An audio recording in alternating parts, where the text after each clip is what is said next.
ओम नमो भगवते वासुदेवाय। ओम नमो भगवते वासुदेवाय। ओम नमो भगवते वासुदेवाय। ओम अज्ञानतिमिरान्धस्य ज्ञानाञ्जनशलाकया चक्षुरुन्मिलितं येन तस्मै श्रीगुरवे नमः। ओम विष्णुपादाय कृष्णप्रेष्ठाय भूतले श्रीमते भक्तिवेदान्तस्वामिनिति नामिने। नमस्ते सारस्वती देवी गौरवाणी प्रचारिणे निर्विशेषशून्यवादी पाश्चात्यदेशतारिणे। जय श्री कृष्ण चैतन्य प्रभु नित्यानंद श्री अद्वैत गदाधर शिवासादि गौर भक्तवृंद। हरे कृष्ण कृष्ण कृष्ण हरे हरे, हरे राम राम राम हरे हरे।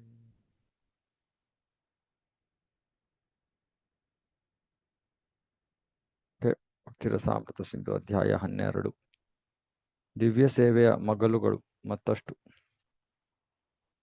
ಅಪೌರುಷ ಧರ್ಮಗ್ರಂಥಗಳ ಶ್ರವಣ. ಭಕ್ತಿ ಸೇವಾ ಮಾರ್ಗದಲ್ಲಿ ಮುನ್ನಡೆಯುವುದರ ಬಗೆಗೆ ತಿಳಿವು ನೀಡುವ ಯಾವುದೇ ಗ್ರಂಥವನ್ನು ಅಪೌರುಷ ಧರ್ಮಗ್ರಂಥವೆಂದು ಪರಿಗಣಿಸಲಾಗಬೇಕೆಂದು ಶ್ರೀಲರೂಪ ಗೋಸ್ವಾಮಿಯವರು ಅಭಿಪ್ರಾಯಪಡುತ್ತಾರೆ. ಭಕ್ತಿ ಮಾರ್ಗದಲ್ಲಿ ಮುನ್ನಡೆಯುವುದರ ಬಗೆಗೆ ತಿಳಿವು ನೀಡುವ ಯಾವುದೇ ಗ್ರಂಥ ಅದು ಅಪೌರುಷೇಯ ಗ್ರಂಥ. ಅಪೌರುಷ ಗ್ರಂಥ ಅಂದರೆ ಮನುಷ್ಯ ಕೊಟ್ಟಿಲ್ಲದಿರುವಂಥದ್ದು ಅಷ್ಟೇ. ಧರ್ಮಗ್ರಂಥಗಳು ಎನ್ನುವ ಶಬ್ದ ಸಮುಚ್ಚಯವು ರಾಮಾಯಣ, ಮಹಾಭಾರತ, ಉಪನಿಷತ್ತುಗಳು, ಪುರಾಣಗಳು ಹಾಗೂ ವೇದಾಂತ ಸೂತ್ರಗಳು ಇವುಗಳನ್ನು ಸೂಚಿಸುತ್ತದೆ ಮತ್ತು ಇವುಗಳ ಜಾಡನ್ನೇ ಅನುಸರಿಸಿ ಬರೆದ ಯಾವುದೇ ಗ್ರಂಥವನ್ನು ಸೂಚಿಸುತ್ತದೆ ಎಂದು ಶ್ರೀಲ ಮಧ್ವಾಚಾರ್ಯರು ವ್ಯಾಖ್ಯಾನ ಮಾಡುತ್ತಾರೆ.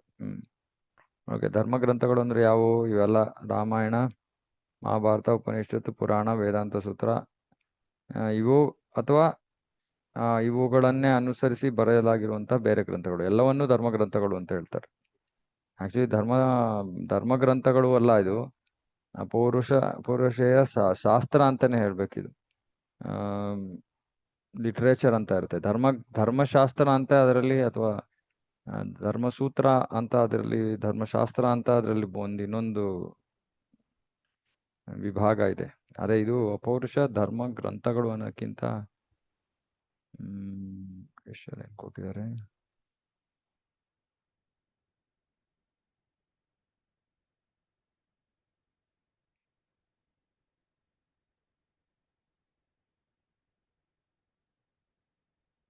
ಶಾಸ್ತ್ರ, ಶಾಸ್ತ್ರ ಆಕ್ಚುಲಿ ಧರ್ಮ ಅಲ್ಲ, ಶಾಸ್ತ್ರ ಬಹಿರಂಗವಾಗಿರುವಂತಹ ಶಾಸ್ತ್ರಗಳು. ಓಕೆ. ಸ್ಕಾಂದ ಪುರಾಣದಲ್ಲಿ ಈ ಮಾತು ಬರುತ್ತದೆ. ವೈಷ್ಣವರ ಭಕ್ತಿ ಸೇವಾ ಪದ್ಧತಿಯನ್ನು ನಿರೂಪಿಸುವ ಧಾರ್ಮಿಕ ಸಾಹಿತ್ಯ ಕೃತಿಗಳ ಪಠನೆಯಲ್ಲಿ ನಿರಂತರವಾಗಿ ಮಗ್ನನಾದ ವ್ಯಕ್ತಿಯು ಸದಾ ಮಹಿಮಾನ್ವಿತನಾಗಿರುತ್ತಾನೆ.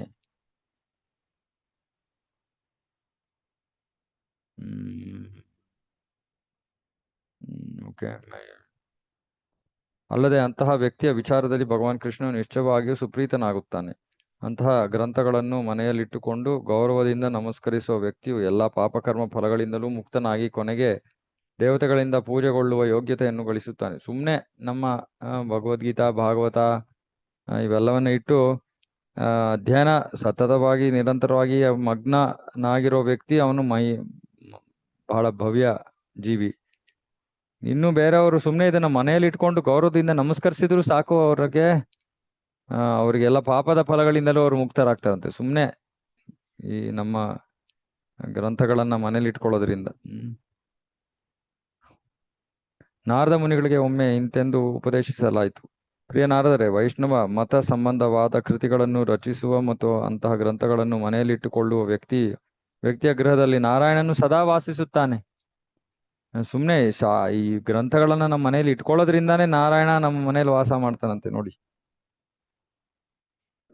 ಭಾಗವತದ ಅದಕ್ಕೆ ಯಾರೋ ಮೊನ್ನೆ ಹೇಳ್ತಾ ಇದ್ರು, ಭಾಗವತ ಅವರ ಮನೆಗೆ ಬಂತಂತೆ. ಅವ್ರು ಹೇಳ್ತಾ ಇದ್ರು ಸಂಪೂರ್ಣವಾಗಿ ಏನೇನೋ ಬದಲಾವಣೆ ಆಗೋಯ್ತು ಪ್ರಭು ಅಂತ. ಭಾಗವತ ಬಂತು, ಜೀವನದಲ್ಲಿ ಎಂತಹ ಬದಲಾವಣೆ ಅಂತ ಎಲ್ಲಾ ತರ. ಯಾಕಂದ್ರೆ ಸ್ವಯಂ ಭಗವಂತ ನೆಲೆಸಿರೋದು. ಭಾಗವತದ 12ನೇ ಸ್ಕಂದದಲ್ಲಿ ಹೀಗೆಂದು ಹೇಳಲಾಗಿದೆ. ಭಾಗವತವು ಸಕಲ ವೇದಾಂತ ದರ್ಶನದ ಸಾರ. ಒಂದಲ್ಲ ಒಂದು ಬಗೆಯಲ್ಲಿ ಭಾಗವತ ಪಠನಿಗೆ ಮನಸೋತ ವ್ಯಕ್ತಿಗೆ ಬೇರೆ ಯಾವ ಸಾಹಿತ್ಯವೂ ರುಚಿಸುವಂತಿಲ್ಲ. ನಮಗೆ ಬೇರೆ ಯಾವ ಸಾಹಿತ್ಯವೂ ಬೇಕಿಲ್ಲ. ಬೇರೆ ಮಾತುಗಳಲ್ಲಿ ಹೇಳುವುದಾದರೆ ಭಾಗವತವು ನೀಡುವ ಅಲೌಕಿಕ ಆನಂದವನ್ನು ಸವಿದ ವ್ಯಕ್ತಿಯು ಪ್ರಾಪಂಚಿಕ ಸಾಹಿತ್ಯ ಕೃತಿಗಳಿಂದ ತಣಿಯಲಾರನು. ಸೊ ನಿಜವಾಗ್ಲೂ ಯಾರು ಭಾಗವತವನ್ನು ಸವಿತಾರೋ ಅವರಿಗೆ ಬೇರೆ ಯಾವ ಗ್ರಂಥಗಳಾಗ್ಲಿ ಬೇರೆ ಯಾವ ವಿಷಯಗಳು ಓದೋದಕ್ಕೆ ಅಷ್ಟೊಂದು ಆಸಕ್ತಿ ಇರಬಾರ್ದು. ಆದರೆ ಹೆಚ್ಚಿನ ಭಕ್ತರು ಭಾಗವತವನ್ನ ಸವಿಯೋ ಒಂದು ಪ್ರಯತ್ನವನ್ನ ಮಾಡೋದಿಲ್ಲ. ಭಾಗವತವನ್ನ ಸವಿಬೇಕು ಅಂದ್ರೆ ಅದನ್ನ ಹಲವಾರು ಬಾರಿ ಓದಿರ್ಬೇಕು. ಅವಾಗ್ಲೇ ನಮ್ಗೆ ಅದರ ಒಂದು ರುಚಿ ಹತ್ತದು. ಆದ್ರೆ ಭಕ್ತರ ಹತ್ರ ಸಮಯವೇ ಇಲ್ಲ. ಭಾಗವತವನ್ನ ಒಂದ್ಸತಿ ಓದೋದೇ ಒಂದು ದೊಡ್ಡ ಕೆಲಸ. ಹಲವು ಬಾರಿ ಓದೋದು ಹೇಗೆ ಸಾಧ್ಯ? ಅದು ಓದ್ಲಿಲ್ಲ ಅಂದ್ರೆ ನಮ್ಗೆ ಅದ್ರ ರುಚಿ ಸಿಗೋದೇ ಇಲ್ಲ. ಯಾಕಂದ್ರೆ ಅದ್ರ ರುಚಿಯನ್ನ ಒಂದ್ಸತಿ ನಾವು ಸವಿದ್ರೆ ಆಮೇಲೆ ಮತ್ತೆ ಬೇರೆ ಆ ಗ್ರಂಥಗಳನ್ನ ಓದೋ ಇಚ್ಛೆ ಬರಲ್ಲ ನಮ್ಗೆ. ಅಷ್ಟು ಅದ್ಭುತವಾದದ್ದು ಭಾಗವತ.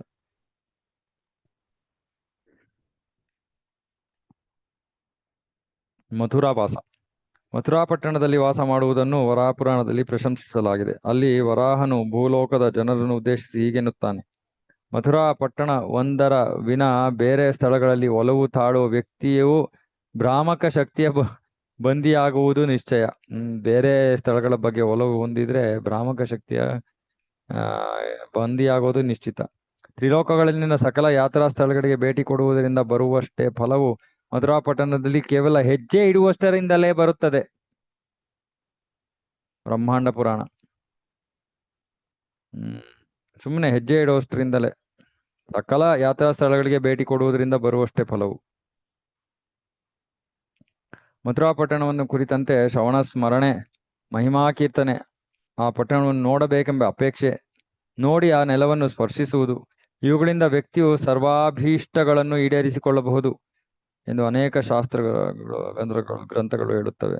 ಎಲ್ಲಾ ಇಚ್ಛೆಗಳು, ವಿಶೇಷವಾಗಿ ಆಧ್ಯಾತ್ಮಿಕ ಇಚ್ಛೆಗಳು ಇರಬೇಕದು. ಅವು ಹೇಳ್ತಾ ಇದಾರೆ ನೋಡಿ. ಸುಮ್ಮನೆ ಅದರ ಕುರಿತಂತೆ ಶ್ರವಣ ಸ್ಮರಣೆ ಕೂಡ. ಓ ಕೃಷ್ಣ ಬಲರಾಮ ದೇವಸ್ಥಾನ ಹೀಗಿದೆ, ಓ ರಮಣ ರೀತಿ ಹೇಗಿದೆ, ಓ ಬ್ರಹ್ಮಾಂಡ ಘಾಟ್ ಹೀಗಿದೆ.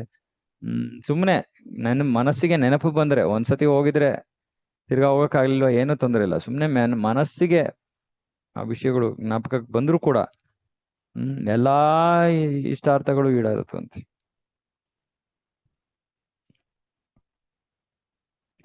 ಓಕೆ, ಭಕ್ತರ ಸೇವೆ. ವೈಷ್ಣವರ ಅಥವಾ ಭಕ್ತರ ಸೇವೆ ಮಾಡುವುದನ್ನು ಕುರಿತಂತೆ ಪದ್ಮಪುರಾಣದಲ್ಲಿ ಒಂದು ಬಹು ಸುಂದರವಾದ ಮಾತಿದೆ. ಪದ್ಮಪುರಾಣ. ಅಲ್ಲಿ ಶಿವನು ತನ್ನ ಪತ್ನಿ ಪಾರ್ವತಿಯನ್ನು ಕುರಿತು ಹೇಳುತ್ತಾನೆ: ಪ್ರಿಯೆ, ಪೂಜೆಯಲ್ಲಿ ನಾನಾ ವಿಧಿಗಳುಂಟು. ಅಂಥ ವಿಧಾನಗಳಲ್ಲಿ ಪರಮೋನ್ನತನನ್ನು ಪೂಜಿಸುವುದು ಅತ್ಯಂತ ಶ್ರೇಷ್ಠವೆಂದು ಎಣಿಸಬೇಕು. ಆದರೆ ಭಕ್ತರ ಪೂಜೆಯು ಭಗವಂತನ ಪೂಜೆಗಿಂತಲೂ ದೊಡ್ಡದು. ಭಕ್ತರನ್ನ ಮೊದಲು ಗುರುತಿಸೋದು ಮುಖ್ಯ. ನಾವು ಬೇರೆ ಭಕ್ತರ, ಸಾಮಾನ್ಯವಾಗಿ ನಮ್ಗೆ ಎಲ್ಲ ಹೆಚ್ಚು ಕಡಿಮೆ ಭಕ್ತರಿಗೆ ಅನ್ಸೋದು, ನಾನೇ ಬೇರೆಯವ್ರಿಗಿಂತ ಶ್ರೇಷ್ಠ. ಸೊ ಬೇರೆಯವ್ರನ್ನ ನಾವು ಅಷ್ಟೊಂದು ಗೌರವದಿಂದ ಕಾಣೋದಿಲ್ಲ. ಎಲ್ಲರೂ ಕೂಡ ನಮ್ಗಿಂತ ಕೆಳಮಟ್ಟದಲ್ಲೇ ಇರೋ ರೀತಿಯಲ್ಲಿ ನೋಡ್ತೀವಿ ನಾವು. ಆದ್ರೆ ನಾವು ಎಲ್ಲರನ್ನು ನಮಗಿಂತ ಮುಂದುವರೆದಿರೋರಂತೆ ನೋಡ್ಬೇಕು, ಅವ್ರಿಗೆ ಆ ರೀತಿ ಸೇವೆ ಮಾಡಬೇಕು.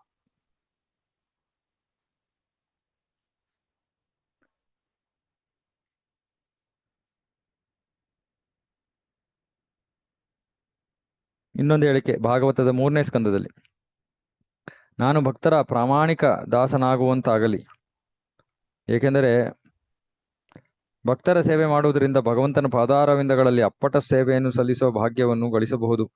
ಭಕ್ತರ ಸೇವೆಯು ಎಲ್ಲಾ ಯಾತನಾಮಯ ಐಹಿಕ ಸ್ಥಿತಿಗಳ ಭಾರವನ್ನು ತಗ್ಗಿಸುತ್ತದೆ. ನೋಡಿ ಇಲ್ಲಿ, ಭಕ್ತರ ಸೇವೆಯು ಎಲ್ಲಾ ಯಾತನಾಮಯ ಐಹಿಕ ಸ್ಥಿತಿಗಳ ಭಾರವನ್ನು ತಗ್ಗಿಸುತ್ತದೆ ಮತ್ತು ಅಂತಹ ಸೇವೆಯು ದೇವೋತ್ತಮ ಪರಮಪುರುಷನಲ್ಲಿ ಭಕ್ತಿ ಪುರಸ್ಸರವಾದ ಪ್ರೇಮವು ವರ್ಧಿಸುವಂತೆ ಮಾಡುತ್ತದೆ. ಅದಕ್ಕೆ ಭಾಗವತದಲ್ಲೂ ಹೇಳ್ತಾರೆ ಮಹತ್ಸೇವಾಂ ಅಂದ್ರೆ ಮಹಾವೈಷ್ಣವರ ಸೇವೆ. ಯಾರಿಗೆ ಭಾಗವತದಲ್ಲಿ ರುಚಿ ಇಲ್ವೋ ಅವರು ಮಹಾಭಕ್ತರ ಸೇವೆ ಮಾಡ್ಬೇಕಂತೆ. ಮಹಾಭಕ್ತರಿಗೆ ಸೇವೆ ಮಾಡೋದ್ರಿಂದ ಭಾಗವತದಲ್ಲಿ ರುಚಿ ಸಿಗುತ್ತೆ. ಇಷ್ಟು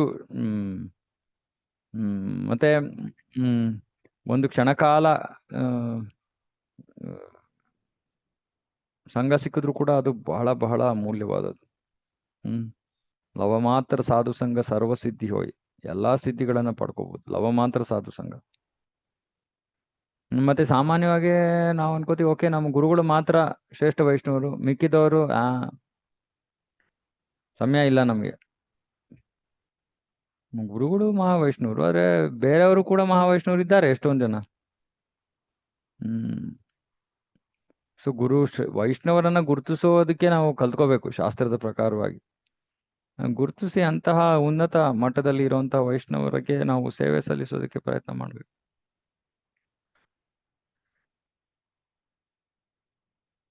ಸ್ಕಾಂದ ಪುರಾಣದಲ್ಲಿಯೂ ಮೇಲಿನಂತಹುದೇ ಮುಕ್ತಿಯೊಂದುಂಟು. ಯಾರು ತಮ್ಮ ದೇಹಗಳ ಮೇಲೆ ಶಂಖಚಕ್ರ ಗದಾ ಪದ್ಮಗಳನ್ನು ಪ್ರತಿನಿಧಿಸುವ ತಿಲಕವನ್ನು ಧರಿಸುತ್ತಾರೋ, ಯಾರು ಶಿರದಲ್ಲಿ ತುಳಸಿ ದಳಗಳನ್ನು ಮುಡಿದಿರುತ್ತಾರೋ, ಮತ್ತು ಯಾರು ತಮ್ಮ ದೇಹಗಳ ಮೇಲೆ ಗೋಪಿ ಚಂದನವನ್ನು ಸದಾ ಧರಿಸಿಕೊಂಡಿರುತ್ತಾರೋ ಅಂತಹವರನ್ನು ಒಮ್ಮೆ ನೋಡಿರೂ ಸಾಕು. ಅಂತಹ ನೋಟಕನನ್ನು ಅವನ ಎಲ್ಲಾ ಪಾಪ ಕರ್ಮಗಳು ಬಿಟ್ಟು ಹೋಗುತ್ತವೆ. ಸುಮ್ಮನೆ ವೈಷ್ಣವರನ್ನ ನೋಡೋದ್ರಿಂದಲೇ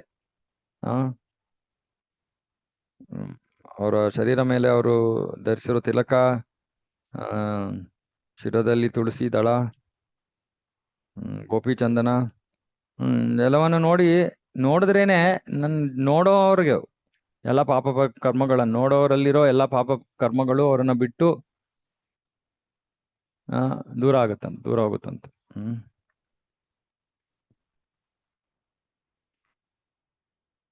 ಇಂಥವುದೇ ಇನ್ನೊಂದು ವಚನವು ಭಾಗವತದ 1ನೇ ಸ್ಕಂದದಲ್ಲಿದೆ.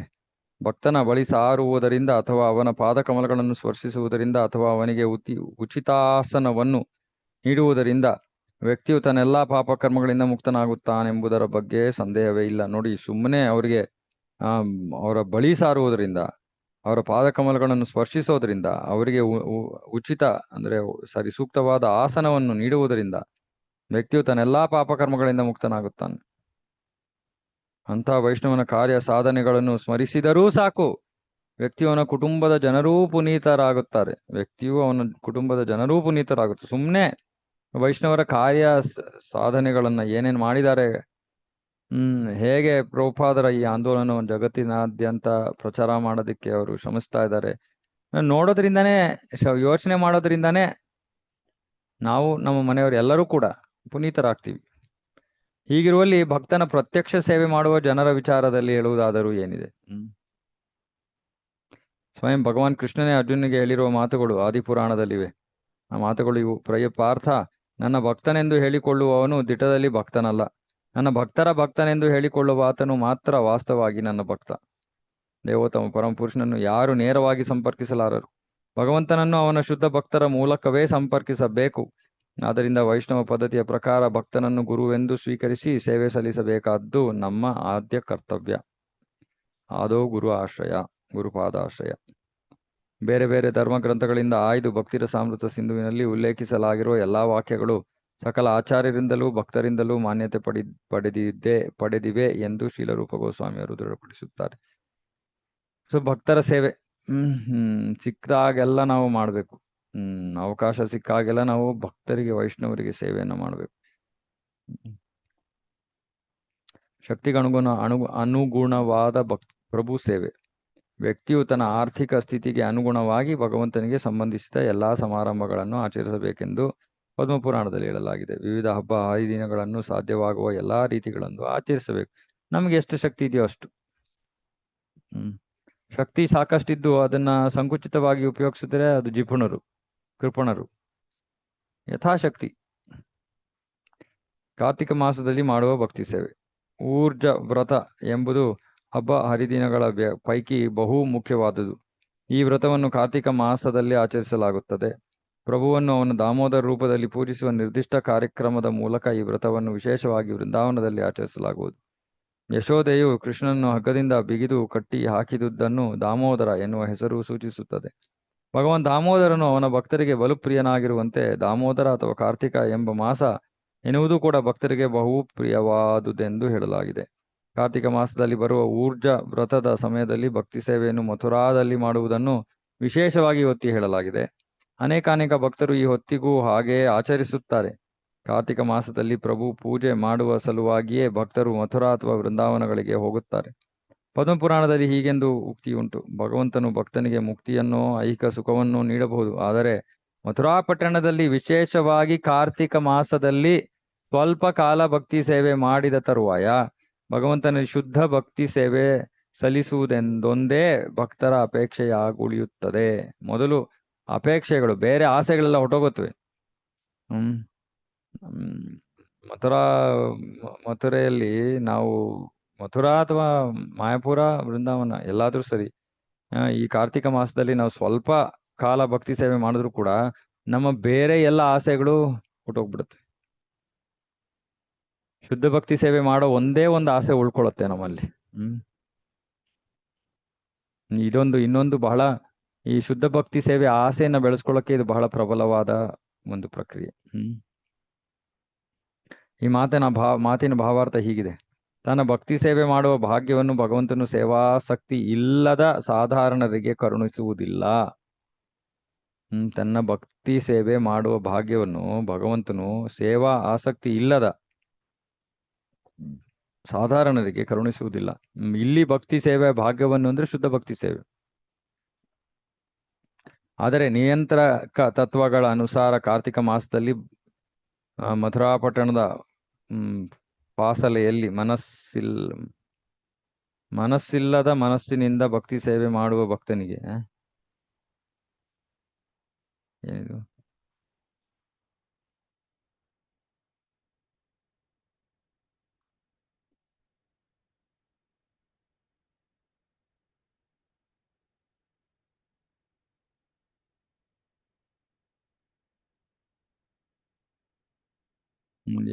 ಏನೋ ಟ್ರಾನ್ಸ್ಲೇಟ್ ಮಾಡ್ತಾರ.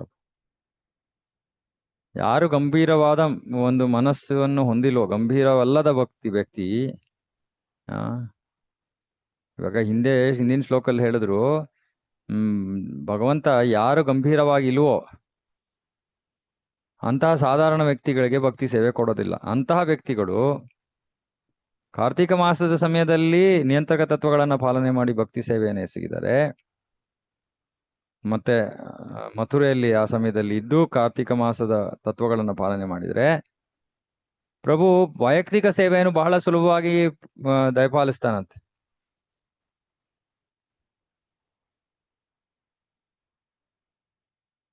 ಸೇವಾಸಕ್ತಿ ಇಲ್ಲದ ಅಂತ ಹೇಳೋದಕ್ಕಿಂತ ಇಂಟ್ರೆಸ್ಟ್ ಇಲ್ಲ ಅಂತ ಹೇಳ್ತಾ ಇಲ್ಲ. ಯಾರು ಗಂಭೀರವಾಗಿಲ್ವೋ ಭಕ್ತಿಯಲ್ಲಿ ಅಂತಹ ವ್ಯಕ್ತಿಗಳೂ ಕೂಡ ಕಾರ್ತಿಕ ಮಾಸದಲ್ಲಿ ಮಥುರೆಯಲ್ಲಿ ಭಕ್ತಿಯ ನಿಯಂತ್ರಕ ತತ್ವಗಳನ್ನ ಪಾಲನೆ ಮಾಡಿ ಭಕ್ತಿ ಸೇವೆಯನ್ನು ಎಸಗಿದ್ರೆ ಅವ್ರಿಗೆ ಭಗವಂತ ತನ್ನ ಅಂತರಂಗಲ ವೈಯಕ್ತಿಕ ಸೇವೆಯನ್ನ ದಯಪಾಲಿಸ್ತಾನೆ. ವೈಯಕ್ತಿಕ ಅಂದ್ರೆ ಏನ್ ಪ್ರಭು? ವೈಯಕ್ತಿಕ ಅಂದ್ರೆ ವೈಯಕ್ತಿಕ ಅಂದ್ರೆ ಏನರ್ಥ? ವೈಯಕ್ತಿಕ ಅಂದ್ರೆ ಏನರ್ಥ?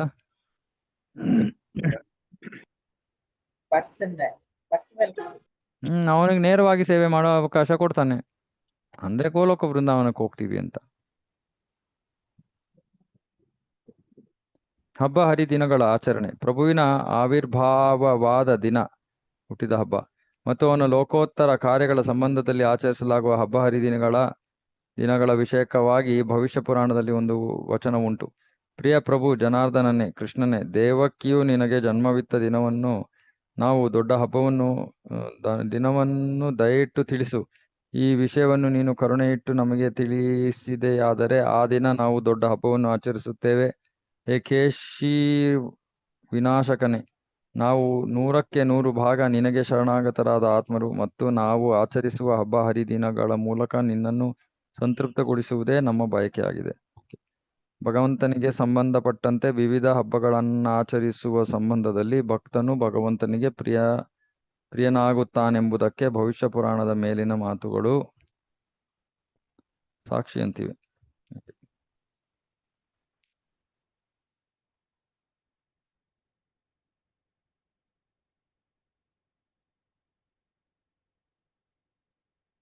ತುಂಬು ಭಕ್ತಿಯ ವಿಗ್ರಹಾರಾಧನೆ ಅಂದ್ರೆ ಶ್ರೀ ವಿಗ್ರಹವನ್ನ ಮಹಾಭಕ್ತಿಯೊಂದಿಗೆ ಸೇವೆ ಸಲ್ಲಿಸುವುದು. ಈ ವಿಗ್ರಹಕ್ಕೆ ಮಹಾ ಶ್ರೇಷ್ಠ ಭಕ್ತಿಯೊಂದಿಗೆ ಸೇವೆ ಸಲ್ಲಿಸುವುದು. ಈ ಬಗ್ಗೆ ಆದಿಪುರಾಣವು ಹೀಗೆನ್ನುತ್ತದೆ. ಪ್ರಭುವಿನ ಪವಿತ್ರ ನಾಮ ಸಂಕೀರ್ತನೆಯಲ್ಲಿ ನಿರಂತರವಾಗಿ ಮಗ್ನನಾಗಿರುವ ಹಾಗೂ ಭಕ್ತಿ ಸೇವಾ ನಿರತನಾಗಿರುವ ಕಾರಣ ಅಲೌಕಿಕ ಆನಂದವನ್ನು ಅನುಭವಿಸುವ ವ್ಯಕ್ತಿಗೆ ಮುಕ್ತಿಯೊಂದನ್ನೇ ಅಲ್ಲದೆ ಭಕ್ತಿ ಸೇವೆಗೆ ಅನುವಾಗುವ ಸೌಕರ್ಯಗಳನ್ನು ನೀಡಲಾಗುವುದು. ಮುಕ್ತಿಯೊಂದು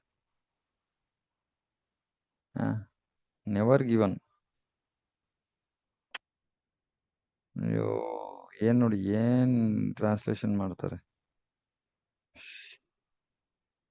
ಅವನಿಗೆ ಮುಕ್ತಿ ಕೊಡಲ್ಲ, ಅವನಿಗೆ ಭಕ್ತಿ ಮಾಡೋದಕ್ಕೆ ಸೌಕರ್ಯಗಳನ್ನ ಕೊಡ್ತಾವ್ರಿ. ದಯವಿಟ್ಟು ಕರೆಕ್ಟ್ ಮಾಡ್ಕೊಳ್ಳಿ, ಇದು ನಿಮ್ ಬುಕ್ಸ್ ಅಲ್ಲಿ 114 ತುಂಬು ಭಕ್ತಿಯ ವಿಗ್ರಹಾರಾಧನೆ. ಪ್ರಭುವಿನ ಪವಿತ್ರ ನಾಮ ಸಂಕೀರ್ತನೆಯಲ್ಲಿ ನಿರಂತರವಾಗಿ ಮಗ್ನನಾಗಿರುವ ಹಾಗೂ ಭಕ್ತಿ ಸೇವಾ ನಿರತನಾಗಿರುವ ಕಾರಣ ಅಲೌಕಿಕ ಆನಂದವನ್ನು ಅನುಭವಿಸುವ ವ್ಯಕ್ತಿಗೆ ಮುಕ್ತಿಯನ್ನು ಖಡಾಖಂಡಿತವಾಗಿ ಕೊಡೋದಿಲ್ಲ. ಮತ್ತು ಅವನಿಗೆ ಭಕ್ತಿ ಸೇವೆಗೆ ಅನುವಾಗುವ ಸೌಕರ್ಯಗಳನ್ನು ನೀಡಲಾಗುವುದು.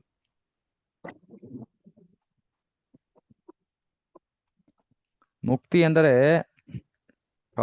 ಐಹಿಕ ಕಾಲುಷ್ಯಗಳಿಂದ ಬಿಡುಗಡೆ. ಮುಕ್ತನಾದವನು ಮತ್ತೆ ಐಹಿಕ ಜಗತ್ತಿನಲ್ಲಿ ಹುಟ್ಟಬೇಕಾಗಿಲ್ಲ.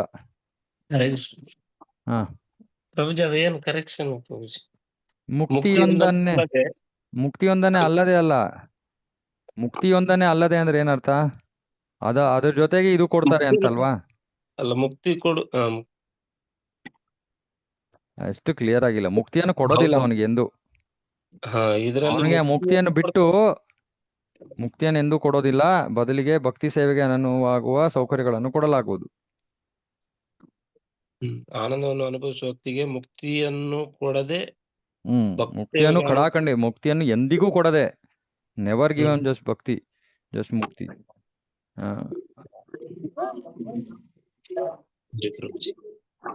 Facility is never given just ಮುಕ್ತಿ. ಅಂದ್ರೆ ಈ ಮುಕ್ತಿ ನಮಗೆ ಮನಸ್ಸಿನಲ್ಲಿ ಏನಿರ್ಬೇಕು? ಭಕ್ತಿ ಮುಕ್ತಿಗಿಂತ ಶ್ರೇಷ್ಠ ಅನ್ನೋದು ವಿಷಯ ಬರ್ಬೇಕು.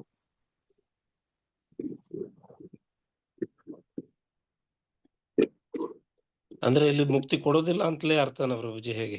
ಅಲ್ಲ, ಮುಕ್ತಿ ಅಂದ್ರೆ ಮುಕ್ತಿ ನಮ್ಮ ಧ್ಯೇಯ ಅಲ್ಲ. ಮುಕ್ತಿ ಸಿಕ್ಬಿಡುತ್ತೆ. ಮುಕ್ತಿ ರಹಿತ್ವ ಅನ್ಯತಾ ರೂಪಂ ಸ್ವರೂಪೇನ ವ್ಯವಸ್ಥಿತಿ. ನೀವು ಯಾರು ಸ್ವರೂಪ ಸ್ಥಿತಿಯಲ್ಲಿ ತೊಡಗಿದಾರೋ ಅವ್ರು ಆಗ್ಲೇ ಮುಕ್ತಿಯನ್ನು ಪಡ್ಕೊಂಡ್ಬಿಟ್ಟಿದ್ದಾರೆ. ಮುಕ್ತಿ ಅಂದ್ರೆ ಇಲ್ಲಿ ಏನ್ ಹೇಳ್ತಾ ಇರಲ್ಲ ನೋಡಿ ಮುಂದಿನ ವಾಕ್ಯದಲ್ಲಿ, ಐಹಿಕ ಕಾಲುಷ್ಯಗಳಿಂದ ಬಿಡುಗಡೆ. ಓಕೆ, ಮುಕ್ತಿ ಇದನ್ನ ಹೆಂಗೆ ಸ್ವಲ್ಪ ಬಿಡಿಸಿ ಹೇಳಬೇಕು ಇಲ್ಲಿ. ಭೌತಿಕ ಮುಕ್ತಿ ಅನ್ನೋದು ಅವನಿಗೆ ಒಂದು ಸೈಡ್ ಎಫೆಕ್ಟ್ ತರ ಸಿಕ್ಬಿಡುತ್ತೆ. ಆದ್ರೆ ಅದ್ರ ಜೊತೆಗೆ ಭಕ್ತಿಯ ಸೌಕರ್ಯಗಳನ್ನು ಕೊಡಲಾಗತ್ತೆ. ಅಂದ್ರೆ ಮುಕ್ತಿಗೆ ಅಷ್ಟು ಪ್ರಾಮುಖ್ಯತೆ ಇಲ್ಲ ಅನ್ನೋದು ಬರ್ಬೇಕು ಈ ವಾಕ್ಯದಲ್ಲಿ. ಇವಾಗ ಇವ್ರು ಕೊಟ್ಟಿರೋದು ಹೆಂಗೆ?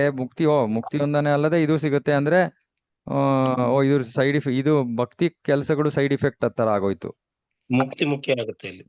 ಇದು ಈ ವಾಕ್ಯದಲ್ಲಿ ಮುಕ್ತಿ ಮುಖ್ಯ ಆಗತ್ತೆ. ನಾವು ಉಲ್ಟಾ ಮಾಡ್ಬೇಕು ವಾಕ್ಯ.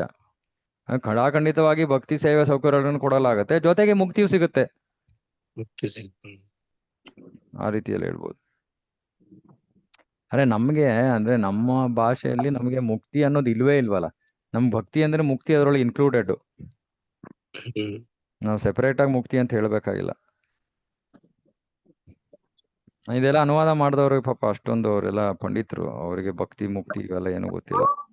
ಸೊ ಹಾಗಾಗಿ ಏನೇನೋ ಮಿಸ್ಟೇಕ್ಗಳು ಮಾಡಿರ್ತಾರೆ. ಮುಕ್ತಿ ಎಂದರೆ ಐಹಿಕ ಕಾಲುಷ್ಯಗಳಿಂದ ಬಿಡುಗಡೆ. ಮುಕ್ತನಾದವನು ಮತ್ತೆ ಐಹಿಕ ಜಗತ್ತಿನಲ್ಲಿ ಹುಟ್ಟಬೇಕಾಗಿಲ್ಲ. ತಮ್ಮ ವೈಯಕ್ತಿಕ ಅಸ್ತಿತ್ವವನ್ನು ಕೊನೆಗಾಣಿಸಲು ಆಧ್ಯಾತ್ಮಿಕ ಅಸ್ತಿತ್ವದಲ್ಲಿ ಲೀನವಾಗಲು ನಿರಾಕಾರವಾದಿಗಳು ಬಯಸುತ್ತಾರೆ. ಆದರೆ ಭಾಗವತವು ಹೇಳುವ ಪ್ರಕಾರ ಮುಕ್ತಿ ಎನ್ನುವುದು ವ್ಯಕ್ತಿಯು ತನ್ನ ಸಹಜ ಸ್ಥಾನದಲ್ಲಿ ನಿಲ್ಲುವ ನಿಟ್ಟಿನಲ್ಲಿ ಮೊದಲ ಮೆಟ್ಟಿಲು. ಮುಕ್ತಿರ್ಹಿತ್ವ ಅನ್ಯಥಾ ರೂಪಂ ಸ್ವರೂಪೇನ ವ್ಯವಸ್ಥಿತಿ. ಸ್ವರೂಪ ಸ್ಥಿತಿಯಲ್ಲಿ ನೆಲೆಗೊಳ್ಳೋದೇ ಮುಕ್ತಿ. ಪ್ರಭುವಿನ ಭಕ್ತಿ ಸೇವೆಯಲ್ಲಿ ನೆಲೆ ನಿಂತಿರಬೇಕಾದ್ದು ಜೀವಿಯ ಸಹಜ ಸ್ಥಿತಿ. ಭಕ್ತಿ ಸೇವೆಯಲ್ಲಿ ನಿರತನಾಗಿರುವಷ್ಟರಿಂದ ಭಕ್ತನು ತೃಪ್ತಿ ಕಾಣುತ್ತಾನೆಂಬುದು ಆದಿ ಪುರಾಣದ ಮೇಲಿನ ಮಾತಿನಿಂದ ತೋರಿ ಬರುತ್ತದೆ. ಸೊ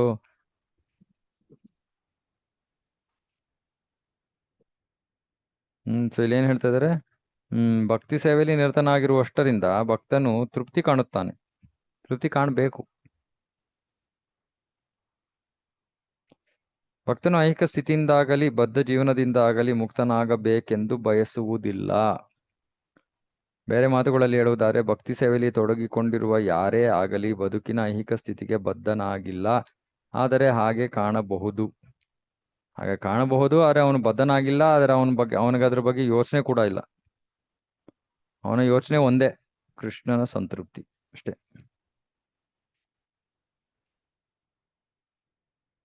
ಭಕ್ತರ ಗೋಷ್ಠಿಯಲ್ಲಿ ಭಾಗವತ ವಚನ. ಭಾಗವತವು ವೇದ ವಾಂಗ್ಮಯದ ಕಲ್ಪತರು. ವೇದ ಎಂದರೆ ಜ್ಞಾನ ಸಮಷ್ಟಿ ಅಥವಾ ತಿಳಿವಿನ ಮೊತ್ತ. ಮಾನವನ ಬದುಕಿಗೆ ಬೇಕಾದ ಎಲ್ಲ ಜ್ಞಾನವನ್ನು ಭಾಗವತವು ನೀಡುತ್ತದೆ.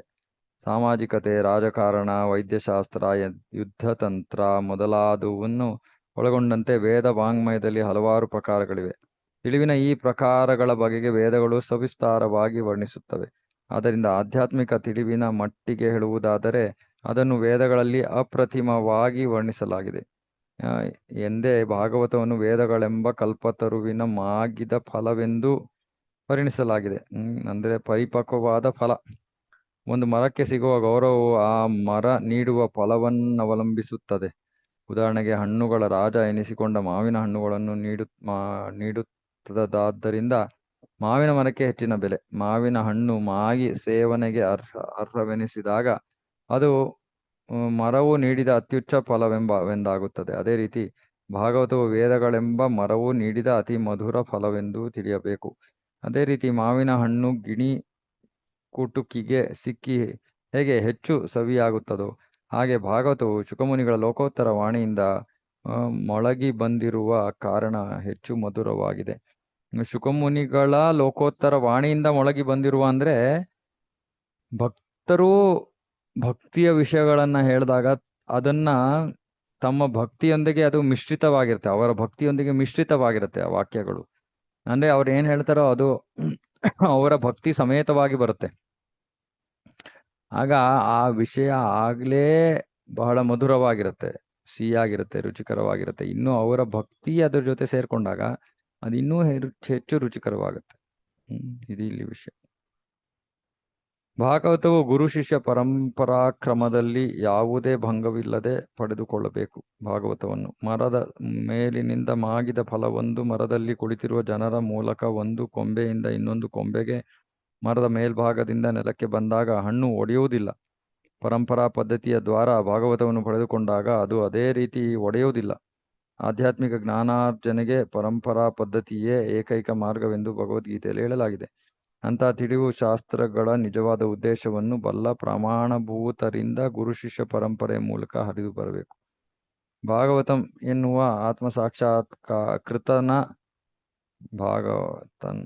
ಕೃತನ ಬಾಯಿಂದ ಭಾಗವತವನ್ನು ವ್ಯಕ್ತಿ ಭಾಗವತ ಅವನಿಂದ ಅವನ ಬಾಯಿಂದ ಭಾಗವತವನ್ನು ನಾವು ಕಲಿಯಬೇಕೆಂದು ಚೈತನ್ಯ ಮಹಾಪ್ರಭುಗಳು ಪ್ರತಿಪಾದಿಸಿದರು. ಭಾಗವತ ಎಂದರೆ ದೇವೋತ್ತಮ ಪುರುಷನಿಗೆ ಸಂಬಂಧಪಟ್ಟ ಎಂದು ಅರ್ಥ. ಆದ್ದರಿಂದ ಭಕ್ತನನ್ನು ಕೆಲವು ಸಲ ಭಾಗವತ ಎಂದು ಕರೆಯುವುದು ಉಂಟು. ಹಾಗೆಯೇ ದೇವೋತ್ತಮ ಪರಮ ಪುರುಷನ ಭಕ್ತಿ ಸೇವೆಗೆ ಸಂಬಂಧಪಟ್ಟ ಗ್ರಂಥವನ್ನು ಕೂಡ ಭಾಗವತ ಎಂದು ಕರೆಯಲಾಗಿದೆ. ಭಾಗವತದ ನಿಜವಾದ ರುಚಿಯನ್ನು ಸವಿಯಬೇಕಾದರೆ ಭಾಗವತ ಎನ್ನುವ ವ್ಯಕ್ತಿಯ ಉಪದೇಶ ಪಡೆಯಬೇಕೆಂದು ಚೈತನ್ಯ ಮಹಾಪ್ರಭುಗಳು ಪ್ರತಿಪಾದಿಸಿದರು. ಮುಕ್ತ ಜೀವಿಯು ಕೂಡ ಭಾಗವತವನ್ನು ಸವಿಯಬಹುದಾಗಿದೆ. ಮುಕ್ತ ಜೀವಿ ಅಂದ್ರೆ ಯಾರು ಮುಕ್ತಿಯನ್ನು ಪಡ್ಕೊಂಡಿದ್ದಾನು, ಅಂದ್ರೆ ಬ್ರಹ್ಮಭೂತಕ್ಕೆ ಬಂದಿದ್ದಾನೆ, ಬ್ರಹ್ಮನ್ ಸ್ಥಾನಕ್ಕೆ ಬಂದಿದ್ದಾನೆ. ತಾವು ತಮ್ಮ ತಾಯಿಯ ಗರ್ಭದಲ್ಲಿದ್ದಾಗಲೇ ಮುಕ್ತರಾಗಿದ್ದರೂ ಕೂಡ ಭಾಗವತವನ್ನು ಸವಿದ ಮೇಲೆಯೇ ತಾವೊಬ್ಬ ಶ್ರೇಷ್ಠ ಭಕ್ತರಾದುದಾಗಿ ಶುಕಮುನಿಗಳು ಒಪ್ಪಿಕೊಳ್ಳುತ್ತಾರೆ. ಆದ್ದರಿಂದ ಕೃಷ್ಣ ಪ್ರಜ್ಞೆ ಕಾಯಕದಲ್ಲಿ ಮುನ್ನಡೆ ಬಯಸುವಾತನು ಭಾಗವತದ ಭಾವಾರ್ಥವನ್ನು ಅಧಿಕೃತ ಭಕ್ತರ ಗೋಷ್ಠಿಯಲ್ಲಿ ಚರ್ಚಿಸಿ ಸವಿಯಬೇಕು. ನೋಡಿ, ಇದು ಬಹಳ ಮುಖ್ಯ. ಭಕ್ತರ ಗೋಷ್ಠಿಯಲ್ಲಿ ಚರ್ಚಿಸಿ ಸವಿಯಬೇಕು. ಇದು ಪ್ರತಿನಿತ್ಯ ಆಗ್ಬೇಕು. ಇದು ಪ್ರಭುಪಾದರ ಬೆಳಗಿನ ಪ್ರಾತಃ ಕಾರ್ಯಕ್ರಮದ ಭಾಗ ಒಂದು ಭಾಗವತ ಪ್ರವಚನ. ಭಕ್ತರ ನಡುವೆ ಮಾತ್ರ ಇದು, ಹೊಸಬರಿಗಲ್ಲ. ಬೆಳಗಿನ ಜಾವ ಯಾರು ಹೊಸಬರು ಬರಲ್ಲ ನಮ್ಮ ದೇವಸ್ಥಾನಗಳಿಗೆ. ಆಗ ಭಕ್ತರಿಗೂ ಸೇರ್ಕೋಬೇಕು. ಹತ್ರ ಇರೋ ಭಕ್ತರೆಲ್ಲ ಸೇರ್ಕೊಂಡು ಭಾಗವತ ಚರ್ಚೆ ಮಾಡಬೇಕು. ಶ್ರವಣ, ಅಧ್ಯಯನ, ಮನನ, ಎಲ್ಲ ಚರ್ಚೆ ಎಲ್ಲ ಆಗ್ಬೇಕು. ಆಗ ಎಲ್ಲ ಭಕ್ತರು ತಮ್ಮ ತಮ್ಮ ಸಾಕ್ಷಾತ್ಕಾರಗಳನ್ನ ಹಂಚ್ಕೋತಾರೆ. ಅದು ಭಾಗವತವನ್ನ ಕಲಿಯೋ ಒಂದು ವಿಧಾನ, ಸವಿಯೋ ಒಂದು ವಿಧಾನ. ನಿರಾಕಾರ ಬ್ರಹ್ಮನಲ್ಲಿ ತಮಗೆ ಅತಿಶಯ ಮೋಹವಿದ್ದಿತ್ತಾದರೂ ಕೃಷ್ಣನ ಲೀಲಾ ವಿಲಾಸಗಳನ್ನು ತಮ್ಮ ತಂದೆ ವ್ಯಾಸರ ಬಾಯಿಂದ ಕೇಳಿದಾಗ ತಾವು ಭಾಗವತಕ್ಕೆ ಆಕರ್ಷಿತರಾದುದಾಗಿ ಶುಕಮುನಿಗಳು ಭಾಗವತದ 2ನೇ ಸ್ಕಂದದಲ್ಲಿ ಒಪ್ಪಿಕೊಂಡಿದ್ದಾರೆ. ವ್ಯಾಸರು ಆತ್ಮ ಸಾಕ್ಷಾತ್ಕೃತರಾಗಿದ್ದರು. ಅವರು ಲೋಕೋತ್ತರ ದಿವ್ಯ ಜ್ಞಾನಕ್ಕೆ ನೀಡಿದ ಕೊಡುಗೆಯನ್ನು ಶುಕಮುನಿಗಳು ಪರಂಪರಾ ಪದ್ಧತಿಯ ಅನುಸಾರ ಪಡೆದರೆಂಬುದು ಮೇಲೆ ಹೇಳಲಾಗಿರುವ ಮಾತಿನ ಭಾವ. ಮುಂದುವರಿದ ಭಕ್ತರ ಸಾಹಚರ್ಯ. ಭಾಗವತವನ್ನು ಶುದ್ಧ ಭಕ್ತರ ಸಹಯೋಗದಲ್ಲಿ ಚರ್ಚಿಸುವುದರ ಪ್ರಾಮುಖ್ಯವನ್ನು ನೈಮಿಷಾರಣ್ಯದಲ್ಲಿ ಸೂತ ಗೋಸ್ವಾಮಿಯವರ ಸಮ್ಮುಖದಲ್ಲಿ ಶೌನಕ ಮುನಿಗಳು ಹೇಳಿದರು. ಒಂದು ಕ್ಷಣಕಾಲವಾದರೂ ಶುದ್ಧ ಭಕ್ತನೊಬ್ಬನ ಸಂಘದಲ್ಲಿರುವ ಭಾಗ್ಯವು ಒಬ್ಬ ವ್ಯಕ್ತಿಗಿದ್ದಲ್ಲಿ ಆ ಒಂದು ಗಳಿಗೆಯ ಮೌಲ್ಯವನ್ನು ಸ್ವರ್ಗೀಯ ಗೃಹಲೋಕಗಳಿಗೆ ಕೊಂಡೊಯ್ಯಬಲ್ಲ ಪುಣ್ಯ ಕಾರ್ಯಗಳಿಗಾಗಲಿ ಅಥವಾ ಐಹಿಕ ಬದುಕಿನ ಯಾತನೆಗಳಿಂದ ಮುಕ್ತಿ ದೊರಕಿಸುವ ಏರ್ಪಾಡಿಗಾಗಲಿ ಹೋಲಿಸಲು ಬರುವುದಿಲ್ಲ. ಲವಮಾತ್ರ ಸಾಧು ಸಂಘ ಎಲ್ಲಕ್ಕಿಂತ ಸರ್ವಶ್ರೇಷ್ಠವಾದದ್ದು. ಬೇರೆ ಮಾತುಗಳಲ್ಲಿ ಹೇಳುವುದಾದರೆ ಭಾಗವತಕ್ಕೆ ಮನಸೋತವರು ಊರ್ಧ್ವ ಗೃಹಲೋಕಗಳಿಗೆ ಉನ್ನತಿ ಪಡೆಯುವುದನ್ನಾಗಲಿ ಅಥವಾ ಮಾಯಾವಾದಿಗಳ ಕಲ್ಪನೆಯ ಮುಕ್ತಿಯನ್ನಾಗಲಿ ಬಯಸುವುದಿಲ್ಲ. ಹೀಗಾಗಿ ಶುದ್ಧ ಭಕ್ತರ ಸಂಘವು ಆಧ್ಯಾತ್ಮಿಕವಾಗಿ ಎಷ್ಟು ಮಹತ್ವದ್ದೆಂದರೆ ಯಾವುದೇ ಬಗೆಯ ಐಹಿಕ ಸುಖಕ್ಕೂ ಅದನ್ನು ತುಲನೆ ಮಾಡುವಂತಿಲ್ಲ. ಪ್ರಹ್ಲಾದ ಮಹಾರಾಜನ ಹಾಗೂ ಅವನ ತಂದೆ ಹಿರಣ್ಯಕಶಿಪು ಇಬ್ಬರ ನಡುವೆ ನಡೆದ ಸಂಭಾಷಣೆಯೊಂದು ಹರಿಭಕ್ತಿ ಸುಧೋದಯದಲ್ಲಿದೆ. ಹಿರಣ್ಯಕಶಿಪುವು ಪ್ರಹ್ಲಾದನನ್ನುದ್ದೇಶಿಸಿ, ಪ್ರಿಯ ಪುತ್ರ, ಸಹವಾಸವು ಬಹು ಮುಖ್ಯವಾದದ್ದೇ ಹೌದು. ಅದು ಸ್ಫಟಿಕ ಮಣಿಯಂತೆ ಅದರ ಎದುರಿಗಿಟ್ಟ ವಸ್ತುವನ್ನು ಪ್ರತಿಬಿಂಬಿಸುತ್ತದೆ ಎಂದು ಹೇಳಿದನು. ಅದೇ ರೀತಿ ನಾವು ಪುಷ್ಪ ಸದೃಶರಾದ ಭಗವದ್ಭಕ್ತರ ಸಹವಾಸ ಮಾಡಿದಾಗ ಮತ್ತು ನಮ್ಮ ಹೃದಯಗಳು ಸ್ಫಟಿಕ ಸದೃಶವಾಗಿದ್ದಲ್ಲಿ ಪ್ರತಿಫಲನವು ನಿಶ್ಚಯವಾಗಿಯೂ ಅದೇ ಬಗೆಯದಾಗಿರುವುದು. ಹೃದಯ ಸ್ಫಟಿಕವಾಗಿರಬೇಕು, ಸ್ಫಟಿಕ ಮಣಿಯಂತಿರಬೇಕು, ಶುಭ್ರವಾಗಿರ್ಬೇಕು.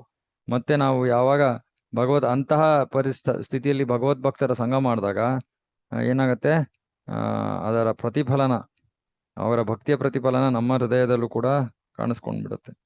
ಅಂದ್ರೆ ನಮ್ಮ ಹೃದಯ ಪರಿವರ್ತಿತವಾಗತ್ತೆ. ಈ ಸಂದರ್ಭಕ್ಕೆ ಉಚಿತವಾದ ಇನ್ನೊಂದು ಉದಾಹರಣೆ ಇದೆ.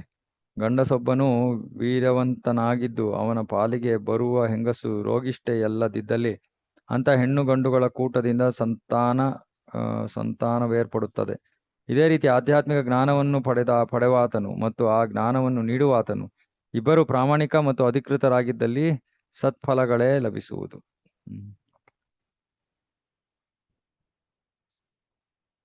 ಪ್ರಭು ನಾಮ ಸಂಕೀರ್ತನೆ. ಹರೇ ಕೃಷ್ಣ ಕೃಷ್ಣ ಕೃಷ್ಣ ಹರೇ ಹರೇ, ಹರೇ ರಾಮ ರಾಮ ರಾಮ ಹರೇ ಹರೇ ಎಂಬ ಮಂತ್ರವನ್ನು ಜಪಿಸುವುದರ ಮಹತ್ವವನ್ನು ಭಾಗವತದ 2ನೇ ಸ್ಕಂದದಲ್ಲಿ ಒತ್ತಿ ಹೇಳಲಾಗಿದೆ. ಅಲ್ಲಿ ಶುಕಮುನಿಗಳು ಪರೀಕ್ಷಿತ ಮಹಾರಾಜನ್ನು ಉದ್ದೇಶಿಸಿ ಎನ್ನುತ್ತಾರೆ, ಪ್ರಿಯದೊರೆ, ಹರೇ ಕೃಷ್ಣ ಮಹಾಮಂತ್ರದಲ್ಲಿ ಸ್ವಪ್ರೇರಣೆಯ ಒಲವು ತಾಳಿರುವ ವ್ಯಕ್ತಿಯು ಅತ್ಯುನ್ನತ ಸಿದ್ಧಿಯ ಸೋಪಾನವನ್ನು ಗಳಿಸಿದ್ದಾನೆಂದು ತಿಳಿಯಬೇಕು. ಹರಿನಾಮದಲ್ಲಿ ಸ್ವಪ್ರೇರಣೆಯ ಒಲವು ಅಂದ್ರೆ ನಮಗೆ ನಾವೇ ಜಪ ಮಾಡೋದಕ್ಕೆ ನಮಗೆ ಸಂತೋಷ ಆದರೆ ಅದು ಬಹಳ ಶ್ರೇಷ್ಠವಾದ್ದು. ಪ್ರತಿಫಲಾಪೇಕ್ಷೆಯಿಂದ ಕಾರ್ಯಶೀಲರಾಗುವ ಕರ್ಮಿಗಳು, ಪರಮಪುರುಷನಲ್ಲಿ ಐಕ್ಯರಾಗಲು ಹಾತೊರೆಯುವ ಮುಕ್ತಿವಾದಿಗಳು ಹಾಗೂ ಯೋಗ ಸಾಧನೆಯಿಂದ ಪಡೆಯುವ ಸಿದ್ಧಿಗಳಿಗಾಗಿ ಹಂಬಲಿಸುವ ಯೋಗಿಗಳು ಗಳಿಸುವ ಎಲ್ಲಾ ಸಿದ್ಧಿಗಳ ಫಲಗಳನ್ನು ಕೇವಲ ಹರೇ ಕೃಷ್ಣ ಮಹಾಮಂತ್ರದ ಸಂಕೀರ್ತನೆಯಿಂದ ಪಡೆಯಬಹುದಾಗಿದೆ ಎಂದು ವಿಶೇಷ ಒತ್ತು ಕೊಟ್ಟು ಹೇಳಿರುವುದಾಗಿದೆ. ಈ ಸಂಬಂಧದಲ್ಲಿ ಶುಕಮುನಿಗಳು ನಿರ್ಣೀತಂ ಎನ್ನುವ ಪದವನ್ನು ಬಳಸಿದ್ದಾರೆ. ಆ ಪದಕ್ಕೆ ಇದು ಈಗಾಗಲೇ ನಿರ್ಧರಿತವಾದ ವಿಚಾರ ಎಂದು ಅರ್ಥ. ಶುಕಮುನಿಗಳು ಮುಕ್ತಾತ್ಮರು, ಹಾಗಾಗಿ ನಿರ್ಧರಿತವಾದ ಒಂದನ್ನಲ್ಲದೆ ಬೇರೊಂದನ್ನು ಅವರು ಹೇಗೆ ತಾನೇ ಒಪ್ಪಿಕೊಂಡಾರು. ಆದ್ದರಿಂದ ದೃಢ ನಿಶ್ಚಯ ಹಾಗೂ ಒಂದೇ ಮನಸ್ಸಿನಿಂದ ಹರೇ ಕೃಷ್ಣ ಮಹಾಮಂತ್ರವನ್ನು ಜಪಿಸುವ ನೆಲೆಯನ್ನೈದಿರುವ ವ್ಯಕ್ತಿಯು ಕಾಮ್ಯಕರ್ಮಗಳು, ಮನೋಕಲ್ಪನೆಗಳ ಹಾಗೂ ಹಠಯೋಗದ ಮಾರ್ಗಗಳನ್ನು ಈಗಾಗಲೇ ಕ್ರಮಿಸಿದ್ದಾಗಿದೆ ಎಂದು ಎಣಿಸಬೇಕೆಂದು ಶುಕಮುನಿಗಳು ವಿಶೇಷ ಒತ್ತು ಕೊಟ್ಟು ಹೇಳುತ್ತಾರೆ. ಸೊ ಯಾರಿಗೆ ಈ ಭಕ್ತಿಯಲ್ಲಿ ದೃಢ ವಿಶ್ವಾಸ ಇದೆಯೋ, ಒಂದೇ ಮನಸ್ಸಿನಿಂದ ಯಾರು ಹರೇ ಕೃಷ್ಣ ಮಹಾಮಂತ್ರವನ್ನು ಜಪಿಸ್ತಾ ಇದ್ದಾರೋ ಅವರು ಬೇರೆ ಎಲ್ಲವನ್ನ ಮಾಡ್ಬಿಟ್ಟಿದ್ದಾರೆ. ಕರ್ಮಕಾಂಡ, ಜ್ಞಾನಕಾಂಡ, ಉಪಾಸನ ಕಾಂಡ ಎಲ್ಲವೂ ಆಗೋಗಿದೆ. ಯೋಗ ಅಂತಿಮವಾಗಿ ಇವೆಲ್ಲ ಮುಗಿಸಿ ಕೊನೆಗೆ ಬಂದಿರುವಂತಹ ಹಂತ ಇದು. ಅದೇ ಅದೆಲ್ಲವನ್ನು ಮೀರಿದೀವಿ ಅಂತ ಅರ್ಥ. ಇದೇ ಅಭಿಪ್ರಾಯವನ್ನು ಕೃಷ್ಣನು ಆದಿಪುರಾಣದಲ್ಲಿ ವ್ಯಕ್ತಪಡಿಸ್ತಾನೆ. ಕೃಷ್ಣನು ಅರ್ಜುನನ್ನು ಉದ್ದೇಶಿಸಿ ಹೇಳ್ತಾನೆ, ನನ್ನ ದಿವ್ಯ ನಾಮ ಸಂಕೀರ್ತನೆಯಲ್ಲಿ ತೊಡಗಿರುವ ಯಾವ ವ್ಯಕ್ತಿಯಾಗಲಿ ಸದಾ ನನ್ನೊಂದಿಗೆ ಸಹವಾಸ ಮಾಡುತ್ತಿದ್ದಾನೆಂದು ಬಗೆಯಬೇಕು.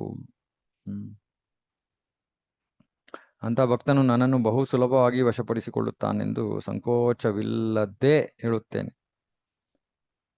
ಪದ್ಮ ಪುರಾಣದಲ್ಲಿ ಮಾತು ಬರುತ್ತದೆ. ಹಲವು 10 ಜನ್ಮಗಳಲ್ಲಿ ವಾಸುದೇವನ ಪೂಜೆ ಮಾಡಿದ ವ್ಯಕ್ತಿಯ ತುಟಿಗಳ ಮೇಲೆ ಮಾತ್ರ ಹರೇ ಕೃಷ್ಣ ಮಂತ್ರವು ನಲಿಯುತ್ತದೆ. ಇದು ನಲಿಯುತ್ತದೆ ಅಂದ್ರೆ ಮುಂದಿನ ಹಂತ ಇದು. ಶುದ್ಧ ನಾಮದ ಹಂತ. ಶುದ್ಧ ನಾಮವನ್ನ ತಗೊಳ್ಳೋದ್ರ ಬಗ್ಗೆ ಇಲ್ಲಿ ಹೇಳ್ತಾರೆ. ಸುಮ್ಮನೆ ಹರೇ ಕೃಷ್ಣ ಮಹಾಮಂತ್ರವನ್ನು ಜಪ ಮಾಡೋದು ಓಕೆ, ಅದೊಂದು. ಆದ್ರೆ ಶುದ್ಧ ನಾಮದ ಹಂತವನ್ನ ತಲುಪೋದ್ರ ಬಗ್ಗೆ ಇಲ್ಲಿ ಹೇಳ್ತಾ ಇದ್ದಾರೆ. ಬಹಳ ಜನ್ಮಗಳ ಬಳಿಕ ಅದು ಸಾಧನೆ ಆಗೋದು. ಅದೇ ಪದ್ಮ ಪುರಾಣದ ಇನ್ನೂ ಕೆಲವು ವಚನಗಳು ಇಂತಿವೆ. ಪ್ರಭುವಿನ ಪವಿತ್ರ ನಾಮಕ್ಕೂ ಸ್ವಯಂ ಪ್ರಭುವಿಗೂ ಯಾವುದೇ ವ್ಯತ್ಯಾಸವಿಲ್ಲ. ಹೀಗಾಗಿ ಪೂರ್ಣತೆ, ಪಾವಿತ್ರ್ಯ ಹಾಗೂ ನಿತ್ಯತೆಗಳ ದೃಷ್ಟಿಯಿಂದ ಪ್ರಭುವಿನ ಪವಿತ್ರ ನಾಮವು ಪ್ರಭುವಿನಷ್ಟೇ ಶ್ರೇಷ್ಠವಾದದ್ದು. ಪವಿತ್ರ ನಾಮವು ಇಹಲೋಕದ ಶಬ್ದವಾಹಿನಿ ಅಲ್ಲ, ಅದಕ್ಕೆ ಐಹಿಕ ಕಾಲುಷ್ಯವಿಲ್ಲ. ಆದ್ದರಿಂದ ಇಂದ್ರಿಯ ಶುದ್ಧಿ ಮಾಡಿಕೊಳ್ಳುವುದರಲ್ಲಿ ವಿಫಲನಾದಾತನು ಆತ ಪ್ರಭುವಿನ ಪವಿತ್ರ ನಾಮವನ್ನು ಅಪರಾಧವಿಲ್ಲದಂತೆ ಉಚ್ಚರಿಸಲಾರನು. ಇಂದ್ರಿಯ ಶುದ್ಧಿ ಮಾಡಿಕೊಳ್ಳುವುದರಲ್ಲಿ ವಿಫಲನಾದವನು. ಇದು ಬಹಳ ಮುಖ್ಯ. ಇದು ನಾವು ನಮ್ಮ ಇಂದ್ರಿಯಗಳ ಇಂದ್ರಿಯಗಳನ್ನು ಶುದ್ಧೀಕರಿಸಬೇಕು. ಇವಾಗ ನಾವು ಯೋಚನೆ ಮಾಡ್ತಾ ಇದೀವಿ, ಓ ಹರೇ ಕೃಷ್ಣ ಮಹಾಮಂತ್ರದಿಂದಲೇ ಇಂದ್ರಿಯ ಶುದ್ಧಿ ಆಗತ್ತೆ. ಹೌದು, ಅದರಿಂದನೂ ಆಗತ್ತೆ. ಆದರೆ ಅದ್ರ ಜೊತೆಗೆ ನಾವು ಬೇರೆ ಸ್ವಲ್ಪ ಸಹಾಯವನ್ನು ಕೊಡ್ಬೇಕು. ಏನು? ಭಾಗವತ ಶ್ರವಣ, ಶುದ್ಧ ಭಕ್ತರ ಸೇವೆ, ಪ್ರಸಾದ ಸ್ವೀಕರಣೆ, ಇವೆಲ್ಲ ಮಾಡೋದ್ರಿಂದ ಏನಾಗತ್ತೆ? ಇಂದ್ರಿಯ ಶುದ್ಧಿ ಇನ್ನೂ ಬೇಗ ಆಗತ್ತೆ. ಆಗ ನಾವು ಅಪರಾಧವಿಲ್ಲದೆ ಹರಿನಾಮವನ್ನು ಉಚ್ಚರಿಸುವ ಹಂತಕ್ಕೆ ಬರ್ಬೋದು. ಇದಕ್ಕೆ ಇನ್ನೊಂದು ಸಂಕೇತ, ಇಂಡಿಕೇಶನ್ ನಮ್ಮ ಜೀವನದಲ್ಲಿ ಅಂದ್ರೆ ರಜೋಗುಣ ತಮೋಗುಣದಿಂದ ನಾವು ಮುಕ್ತರಾಗ್ತೀವಿ, ಸತ್ವಗುಣದಲ್ಲಿ ಸ್ಥಿತರಾಗ್ತೀವಿ. ಅವಾಗ್ಲೂ ನಮ್ಗೆ ಗೊತ್ತಾಗತ್ತೆ ನಮ್ಮ ಹೃದಯ ಪರಿಶುದ್ಧವಾಗಿದೆ ಅಂತ.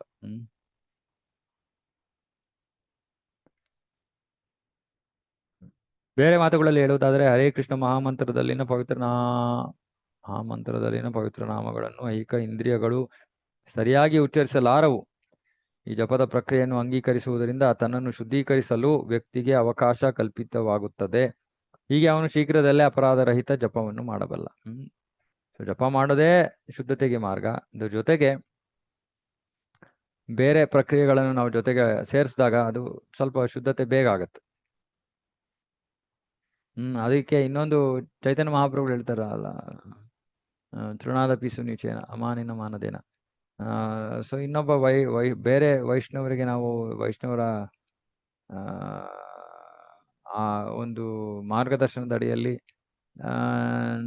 ನಾನು ನಿಜವಾಗ್ಲೂ ಯಾರೂ ಅಲ್ಲ ಅನ್ನೋ ಒಂದು ಮನೋಭಾವದಲ್ಲಿ ಬಹಳ ನಮ್ರತೆಯಿಂದ ನಾವು ಭಕ್ತಿಯನ್ನು ಮಾಡಿದ್ರೆ ಇನ್ನೂ ಬೇಗ ಪರಿಶುದ್ಧರಾಗ್ತೀವಿ.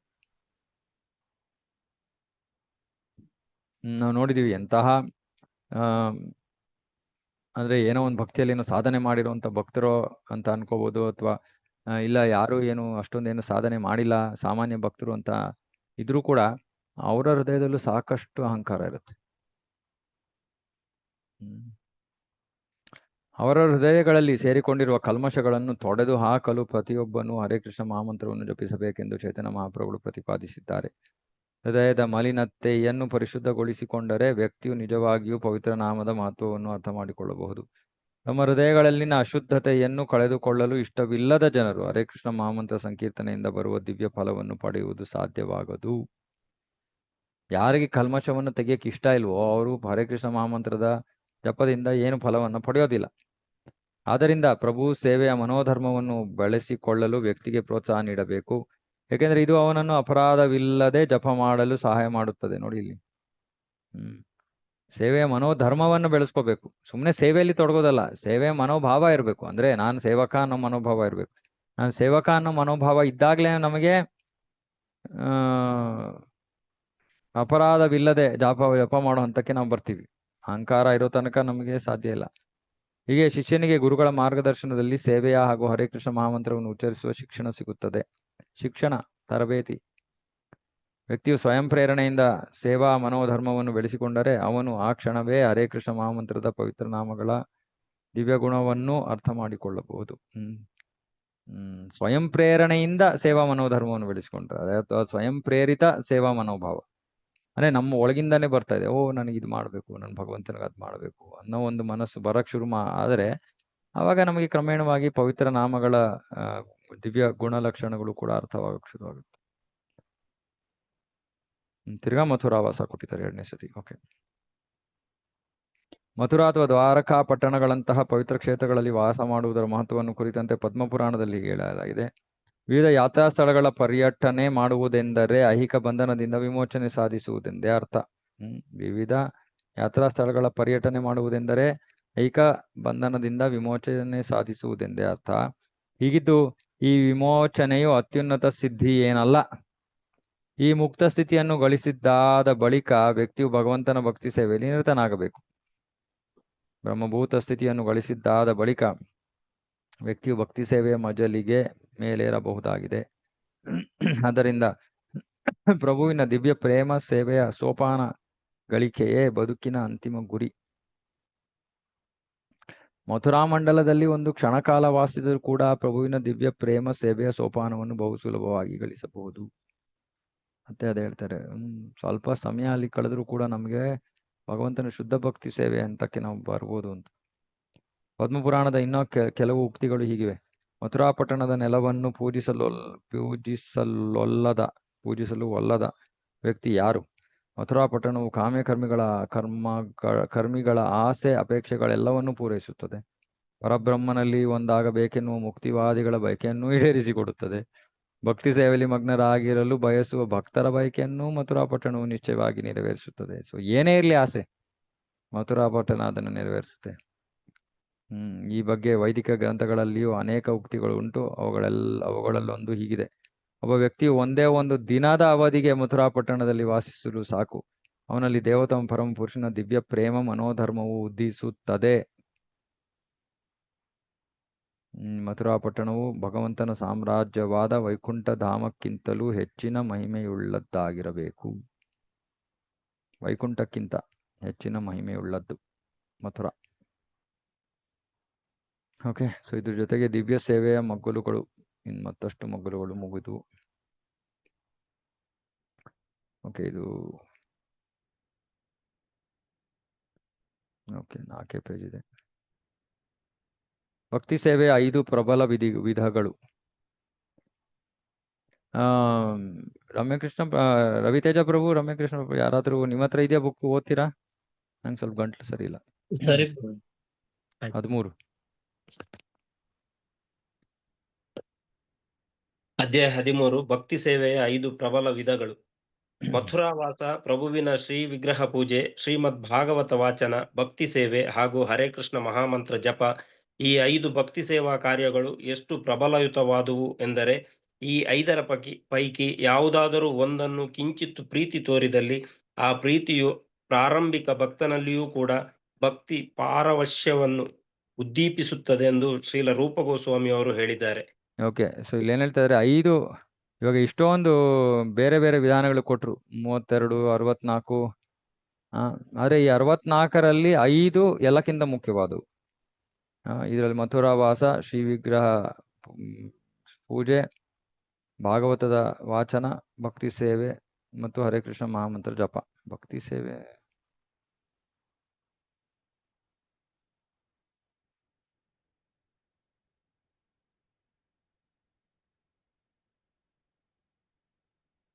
ಭಕ್ತಿ ಸೇವೆ ಅಲ್ಲ, ಭಕ್ತ ಸೇವೆ. ತಪ್ಪು. ಅಯ್ಯೋ ರಾಮ, ಅದಕ್ಕೆ ನೋಡ್ತಾ ಇದೀನಿ, ಎಲ್ಲಪ್ಪ ಏನು ಈ ತರ ಏನು ಕೇಳಿಲ್ವಲ್ಲ ಅಂತ. ಭಕ್ತರ ಸೇವೆ. ಆಕ್ಚುಲಿ ಇದಕ್ಕೆ ಸಂಸ್ಕೃತದಲ್ಲಿ ಸಾಧು ಸಂಘ. ಓಕೆ, ಅದು ಭಕ್ತರ ಸೇವೆ. ಸಾಧು ಸಂಘ, ನಾಮ ಕೀರ್ತನ, ಶ್ರೀಮೂರ್ತಿರ ಶ್ರದ್ಧಾಯ ಸೇವನ, ಶ್ರೀಮೂರ್ತಿಗಳನ್ನು ಶ್ರದ್ಧೆಯಿಂದ ಸೇವೆ ಮಾಡೋದು, ಮಥುರಾವಾಸ, ಭಾಗವತ ಶ್ರವಣ. ನೋಡಿ, ಇದು ತಪ್ಪು ಮಾಡಿದ್ದಾರೆ, ದಯವಿಟ್ಟು ತಿದ್ದುಕೊಳ್ಳಿ. ಭಕ್ತಿ ಸೇವೆ ಅಲ್ಲ, ಭಕ್ತರಿಗೆ ಸೇವೆ ಸಲ್ಲಿಸುವುದು. ಈ 5 ಭಕ್ತಿ ಸೇವಾ ಕಾರ್ಯಗಳು ಎಷ್ಟು ಬಲಯುತವಾದವು ಅಂದರೆ, ಯಾವ್ದಾದ್ರು ಒಂದರಲ್ಲಿ ಕಿಂಚಿತ್ತು ಪ್ರೀತಿ ತೋರಿದಲ್ಲಿ, ಆದ್ರೆ ಇಲ್ಲಿ ಮುಖ್ಯವಾದದ್ದು ಕಿಂಚಿತ್ತು ಪ್ರೀತಿ ಅಥವಾ ಆಸಕ್ತಿ. ಅದನ್ನ ಆಗ ಆ ವ್ಯಕ್ತಿಯಲ್ಲಿ ಭಕ್ತಿ ಪಾರವಶ್ಯವನ್ನು, ಅಂದ್ರೆ ಇದು ಭಕ್ತಿಯ ಅತ್ಯಾನಂದದ ಸ್ಥಿತಿಯನ್ನ ಅದು ಜಾಗೃತಗೊಳಿಸುತ್ತೆ, ಉದ್ದೀಪಿಸುತ್ತೆ. ಯಾವ್ದಾದ್ರು ಒಂದರಲ್ಲಿ ನಮಗೆ ಒಂದು ರೀತಿಯಲ್ಲಿ ಒಲವು ಅಥವಾ ಸ್ವಲ್ಪ ಆಸಕ್ತಿ ಇರಬೇಕು. ಅದು ಇಲ್ಲಿ ಮುಖ್ಯವಾದದ್ದು ಈ 5ರಲ್ಲಿ. ಓಕೆ, ಮುಂದುವರಿಸಿ ಪ್ರಭು. ಭಗವಂತನ ಶ್ರೀವಿಗ್ರಹ ಪೂಜೆಯನ್ನು ಕುರಿತಂತೆ ರೂಪಗೋಸ್ವಾಮಿಯವರು ಶ್ಲೋಕವೊಂದನ್ನು ರಚಿಸಿದ್ದಾರೆ. ಅದರ ಅರ್ಥ ಹೀಗಿದೆ: ಪ್ರಿಯ ಸಖಿ, ಈ ಐಹಿಕ ಜಗತ್ತಿನಲ್ಲಿರುವ ನಿನ್ನ ಸ್ನೇಹಿತರ ಸಂಘವನ್ನು ಅನುಭವಿಸುವ ಆಸೆ ನಿನಗಿನ್ನೂ ಇದ್ದಲ್ಲಿ ಕೇಶಿಘಟ್ಟದ ವೃಂದಾವನದ ಒಂದು ಸ್ಥಳ ದಂಡೆಯಲ್ಲಿ ನಿಂತಿರುವ ಕೃಷ್ಣನ ರೂಪವನ್ನು ನೋಡಬೇಡ. ಅವನು ಗೋವಿಂದನೆಂದು ಖ್ಯಾತನು. ಅವನ ಕಣ್ಣುಗಳು ಮರಳುಗೊಳಿಸುವಂತಿವೆ. ಅವನು ಕೊಳಲೂದುತ್ತಿದ್ದಾನೆ. ನವಿಲುಗರಿಯು ಅವನ ಶಿರವನ್ನಲಂಕರಿಸಿದೆ. ಆಕಾಶದ ಬೆಳದಿಂಗಳುಗಳಿಂದ ಅವನ ಮೈಗೆ ದೀಪಾಲಂಕಾರ ಮಾಡಿದಂತಿದೆ. ಇದು ಗೋಪಿಯರ ಮಾತು. ಕೃಷ್ಣನ್ ಕಡೆ ನೋಡ್ಬೇಡಿ. ಕೃಷ್ಣನ್ ಕಡೆ ನೋಡಿದ್ರೆ ಭೌತಿಕ ಆಸೆಗಳು ಎಲ್ಲ, ಭೌತಿಕ ವಿಷಯಗಳ ಮೇಲಿನ ಆಸೆ ಎಲ್ಲ ಅಥವಾ ಅಂಟೆಲ್ಲ ಹೊಟ್ಟೋಗ್ಬಿಡುತ್ತೆ. ಸೊ ಹಾಗಾಗಿ ಅವನನ್ನು ನೋಡ್ಬೇಡಿ. ಯಾಕೆ ಅವನು ಇಂತಹ ಸುಂದರವಾದ ಒಂದು ವ್ಯಕ್ತಿತ್ವ, ಅವನ ರೂಪ ಅಂತ. ಓಕೆ, ಮುಂದುವರಿಸಿ. ಮೇಲೆ ಹೇಳಲಾಗಿರುವ ಶ್ಲೋಕದ ಭಾವಾರ್ಥ ಇಷ್ಟು: ವ್ಯಕ್ತಿಯು ಶ್ರೀಮೂರ್ತಿ ಅಥವಾ ಕೃಷ್ಣ ವಿಗ್ರಹವನ್ನು ಮನೆಯಲ್ಲಿಟ್ಟುಕೊಂಡು ಪೂಜಿಸಿದರೆ ಸ್ನೇಹ, ಪ್ರೇಮ ಹಾಗೂ ಸಮಾಜವೆಂದು ಕರೆಸಿಕೊಳ್ಳುವ ಸಂಬಂಧಗಳನ್ನು ಮರೆತು ಬಿಡುತ್ತಾನೆ. ಆದ್ದರಿಂದ ಕೃಷ್ಣನ ವಿಗ್ರಹವನ್ನು ಮನೆಯಲ್ಲಿ ಸ್ಥಾಪಿಸಿ ಅವನೆಲ್ಲ ಬಂಧು ವರ್ಗಗಳ ಜೊತೆಯಲ್ಲಿ ಸೇರಿಕೊಂಡು ಪೂಜಿಸಬೇಕಾದದ್ದು ಪ್ರತಿಯೊಬ್ಬ ಗೃಹಸ್ಥನ ಕರ್ತವ್ಯವಾಗಿದೆ. ಈ ಕ್ರಿಯೆಯು ಕ್ಲಬ್ಬುಗಳಿಗೆ, ಚಲನಚಿತ್ರ ಮಂದಿರಗಳಿಗೆ ಮತ್ತು ನಾಟ್ಯಗೃಹಗಳಿಗೆ ಹೋಗುವ ನಿರುಪಯೋಗಿ ಕಾರ್ಯಗಳಿಂದ, ಧೂಮಪಾನ, ಮದ್ಯಪಾನ ಮುಂತಾದ ಚಟುವಟಿಕೆಗಳಿಂದಲೂ ಎಲ್ಲರನ್ನೂ ರಕ್ಷಿಸುತ್ತದೆ. ಮನೆಯಲ್ಲಿ ಮಾಡುವ ಶ್ರೀವಿಗ್ರಹಗಳ ಪೂಜೆಗೆ ಒತ್ತು ಕೊಟ್ಟರೆ ಇಲ್ಲಿ ಹೇಳಲಾದ ಎಲ್ಲಾ ಹುಚ್ಚಾಟಗಳನ್ನೂ ಮರೆಯಬಹುದು. ಇಲ್ಲಿ ಶಿವವಿಗ್ರಹಗಳ ಪೂಜೆಗೆ ಒತ್ತು ಕೊಡ್ತಾ ಇದ್ದಾರೆ. ಅರೆ, ಶಿವವಿಗ್ರಹಗಳ ಪೂಜೆ ಮಾಡೋದಕ್ಕೆ ಒಂದು ಅರ್ಹತೆ ಕೂಡ ಬೇಕು. ಅದನ್ನು ಕೂಡ ನಾವು ಬೆಳೆಸ್ಕೋಬೇಕು. ಇಲ್ಲಾಂದ್ರೆ ನಾನು ನನ್ನ ಗುರು ಮಹಾರಾಜರಿಗೆ ಬರ್ದಿದ್ದೆ. ಅವ್ರು ಹೇಳಿದ್ರೆ, ಸುಮ್ಮನೆ ಫೋಟೋ ಮೇಲೆ ಜಾಸ್ತಿ ನಿನ್ನ ಆಸಕ್ತಿಯನ್ನು ಹೆಚ್ಚಿಸ್ಕೊ ಅಂತ ಹೇಳಿದ್ರು. ಹಾಗಾಗಿ ಶಿವವಿಗ್ರಹ ಆರಾಧನೆ ಮಾಡಿದ್ರೇನೆ ನಮಗೆ ಹಂಗೆ ಅಂತಲ್ಲ, ಆ ಒಂದು ಅಟ್ಯಾಚ್ಮೆಂಟ್ ಬೆಳಿಬೇಕು ಕೃಷ್ಣನಿಗೆ ಫೋಟೋನಲ್ಲೂ ಕೂಡ ಕೃಷ್ಣನೇ ಇದ್ದಾನಲ್ವಾ. ಶಿವವಿಗ್ರಹದಲ್ಲಿ ಮಾತ್ರ ಕೃಷ್ಣ ಇದ್ದಾನೆ, ಫೋಟೋನಲ್ಲಿ ಕೃಷ್ಣ ಇಲ್ಲ ಅಂತ ಅಲ್ವಲ್ಲ. ಸೊ ಫೋಟೋ ಇದ್ರೆ ಕೂಡ ನಮಗೆ ಇನ್ನೂ ಸ್ವಲ್ಪ ಸೇಫ್. ನಾವು ತಪ್ಪು ಮಾಡೋ ಸಂಭವತೆಗಳು ಕಡಿಮೆ. ಭಕ್ತಿಯಲ್ಲಿ ಕೆಳಮಟ್ಟಕ್ಕೆ ಇಳಿಯೋ ಸಾಧ್ಯತೆಗಳು ಕಡಿಮೆ. ಫೋಟೋ ಆರಾಧನೆಯಲ್ಲಿ ಅಷ್ಟೊಂದು ನಿಯಮಗಳಿಲ್ಲ. ಫೋಟೋ ಅಲ್ಲಿ ಕೃಷ್ಣ ರಾಧಾ ಇದ್ದಾರೆ, ಅವರಿಗೆ ಪ್ರೀತಿಯಿಂದ ಹೂ ಅರ್ಪಿಸೋದು, ಅವ್ರಿಗೆ ನೈವೇದ್ಯ ಮಾಡೋದು, ಅವ್ರಿಗೆ ಆರತಿ ಮಾಡೋದು, ಅಲಂಕಾರ ಮಾಡೋದು, ಇವೆಲ್ಲ ಮಾಡ್ಬೋದು.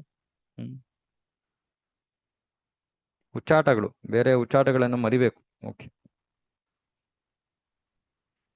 ಮುಂದುವರಿದು ರೂಪಗೋಸ್ವಾಮಿಯವರು ಹೀಗೆ ಬರೆಯುತ್ತಾರೆ: ಹೇ ನನ್ನ ಪ್ರಿಯ ಅವಿವೇಕಿ ಸಖಿಯೇ, ಕಾಮ್ಯ ಕರ್ಮಗಳು, ಆರ್ಥಿಕ ಅನುಕೂಲ ಹಾಗೂ ಮುಕ್ತಿ ಇವುಗಳನ್ನು ಅಲ್ಲಗಳೆಯುವ ಮಂಗಳಕರ ಗ್ರಂಥ ಶ್ರೀಮದ್ ಭಾಗವತದ ವಿಚಾರವಾಗಿ ನೀನು ಅಷ್ಟಿಷ್ಟು ಕೇಳಿರಬೇಕೆಂದು ನಾನು ಭಾವಿಸಿದ್ದೇನೆ. ಭಗವಂತನ ಲೀಲೆಗಳನ್ನು ವರ್ಣಿಸುವ ಶ್ರೀಮದ್ ಭಾಗವತದ 10ನೇ ಸ್ಕಂದದ ಪಾಠವು ನಿನ್ನ ಕಿವಿಯ ಮೇಲೆ ಬಿದ್ದು ಕ್ರಮೇಣ ನಿನ್ನ ಹೃದಯಸ್ಥವಾಗುವುದು ನಿಶ್ಚಯವೆಂಬುದು ನನ್ನ ನಂಬುಗೆಯಾಗಿದೆ. 10ನೇ ಸ್ಕಂದಕ್ಕೆ ಹೋಗಕ್ಕೆ 9ನೇ ಸ್ಕಂದ ಹೋಗ್ಬೇಕಲ್ಲ. ಡೈಲಿ ನಿಧಾನಕ್ಕೆ ಓಡ್ತಾ ಇದೆ. ಓಕೆ, ಧಾರ್ಮಿಕ ಕಾರ್ಯಗಳ ಫಲಗಳು, ಆರ್ಥಿಕ ಸುಸಂಪನ್ನತೆ ಹಾಗೂ ಪರಮೋನ್ನತನಲ್ಲಿ ಒಂದಾಗುವ ಅಪೇಕ್ಷೆ ಅಥವಾ ಮುಕ್ತಿ ಇವುಗಳನ್ನು ಕಸವನ್ನು ಹೊರಗೆಸೆಯಲು ವ್ಯಕ್ತಿಯು ಸಮರ್ಥನಾಗುವ ತನಕ ಶ್ರೀಮದ್ ಭಾಗವತವನ್ನು ಅರ್ಥ ಮಾಡಿಕೊಳ್ಳಲಾರನೆಂದು ಆ ಗ್ರಂಥದ ಮೊದಲಲ್ಲಿಯೇ ಹೇಳಲಾಗಿದೆ. ಭಾಗವತವು ವಿಶೇಷತಃ ಭಕ್ತಿ ಸೇವೆಯ ವಿಷಯವನ್ನು ಚರ್ಚಿಸುತ್ತದೆ. ವಿರಕ್ತ ಮನೋಭಾವದಿಂದ ಭಾಗವತವನ್ನು ಅಧ್ಯಯನ ಮಾಡಿದ್ದಲ್ಲದೆ ಆ ಗ್ರಂಥದ 10ನೇ ಸ್ಕಂದದಲ್ಲಿ ಉಕ್ತವಾಗಿರುವ ಭಗವಂತನ ಲೀಲೆಗಳನ್ನು ವ್ಯಕ್ತಿಯು ಅರ್ಥ ಮಾಡಿಕೊಳ್ಳಲಾರನು. ಬೇರೆ ಮಾತುಗಳಲ್ಲಿ ಹೇಳುವುದಾದರೆ, ಶ್ರೀಮದ್ ಭಾಗವತದ ವಿಚಾರದಲ್ಲಿ ಸ್ವಯಂ ಪ್ರೇರಿತ ಒಲವಿದ್ದ ಹೊರತು ಭಾಗವತದ 10ನೇ ಸ್ಕಂದದಲ್ಲಿರುವ ರಾಸಲೀಲೆ, ಪ್ರೇಮ ನರ್ತನ ಮುಂತಾದ ಪ್ರಕರಣಗಳನ್ನು ಅರ್ಥ ಮಾಡಿಕೊಳ್ಳಲು ವ್ಯಕ್ತಿಯು ಪ್ರಯತ್ನಿಸಬಾರದು. ಶ್ರೀಮದ್ ಭಾಗವತವನ್ನು ಅದರ ಯಥಾರ್ಥದಲ್ಲಿ ಸವಿಯುವ ಮೊದಲು ವ್ಯಕ್ತಿಯು ಶುದ್ಧ ಭಕ್ತಿ ಸೇವೆ ಸಲ್ಲಿಸುವ ನೆಲೆಯನ್ನು ತಲುಪಿರಬೇಕು. ಸೊ ಇದರಲ್ಲಿ 2-3 ವಿಷಯ ಇದೆ. ಒಂದು, ನಮ್ಮ ಪರಂಪರೆಯಲ್ಲಿ ಬ್ರಹ್ಮ ಮಧ್ವ ಗೌಡಿಯ ಪರಂಪರೆಯಲ್ಲಿ ಭಾಗವತಕ್ಕೆ ಇಷ್ಟೊಂದು ಒತ್ತು ನೀಡಿರೋದು. ಇವಾಗ ಬೇರೆ ಸಂಪ್ರದಾಯ, ಉದಾಹರಣೆಗೆ ಮಧ್ವ ಸಂಪ್ರದಾಯದಲ್ಲಿ ಅವರು ಮಹಾಭಾರತನೇ ಮುಖ್ಯ ಅಂತ ಹೇಳ್ತಾರೆ. ಆದ್ರೆ ಈ ಭಾಗವತದಲ್ಲಿ 10ನೇ ಸ್ಕಂದದಲ್ಲಿ ಕೃಷ್ಣನ ವಿಷಯ ಇದೆ. ಮಹಾಭಾರತದಲ್ಲಿ ಕೃಷ್ಣ ಇದಾನೆ, ಆದ್ರೆ ಕೃಷ್ಣನ ನೇರವಾದ ವಿಷಯಗಳು ಅಷ್ಟೊಂದು, ಅಂದ್ರೆ ಇವಾಗ ಉದಾಹರಣೆಗೆ ಮಹಾಭಾರತದಲ್ಲಿ ವೃಂದಾವನದ ಲೀಲೆಗಳಿಲ್ಲ, ಮಥುರೆಯ ಲೀಲೆಗಳು ಅಷ್ಟೊಂದಿಲ್ಲ, ಹೆಚ್ಚು ಹಸ್ತಿನಾಪುರದ ವಿಷಯಗಳೇ ಜಾಸ್ತಿ ಅಲ್ಲಿ. ಮತ್ತೆ ಬೇರೆ ಭಾಗವತವನ್ನು ಅಮಲ ಪುರಾಣ ಅಂತ ಹೇಳೋದು ಯಾಕೆಂದ್ರೆ ಅದರಲ್ಲಿ ಕೇವಲ ಭಗವಂತನ ಬಗ್ಗೆ ಇರುವಂತ ವಿಷಯಗಳು ಎಲ್ಲವೂ ಭಗವಂತನಿಗೆ ಸಂಬಂಧಿತವಾದದ್ದು. ಹಾಗಾಗಿ ಭಾಗವತ ಬೇರೆ ಗ್ರಂಥಗಳಿಗಿಂತ ಬಹಳ ಶ್ರೇಷ್ಠವಾದದ್ದು. ಅಲ್ಲದೆ ಇಲ್ಲಿ ಭಗವಂತನ ಬಹಳ ಗೌಪ್ಯ ಲೀಲೆಗಳು, ರಾಸಲೀಲೆ ಮುಂತಾದ ಪ್ರಕರಣಗಳನ್ನು ಅರ್ಥ ಮಾಡಿಕೊಳ್ಳಬೇಕು.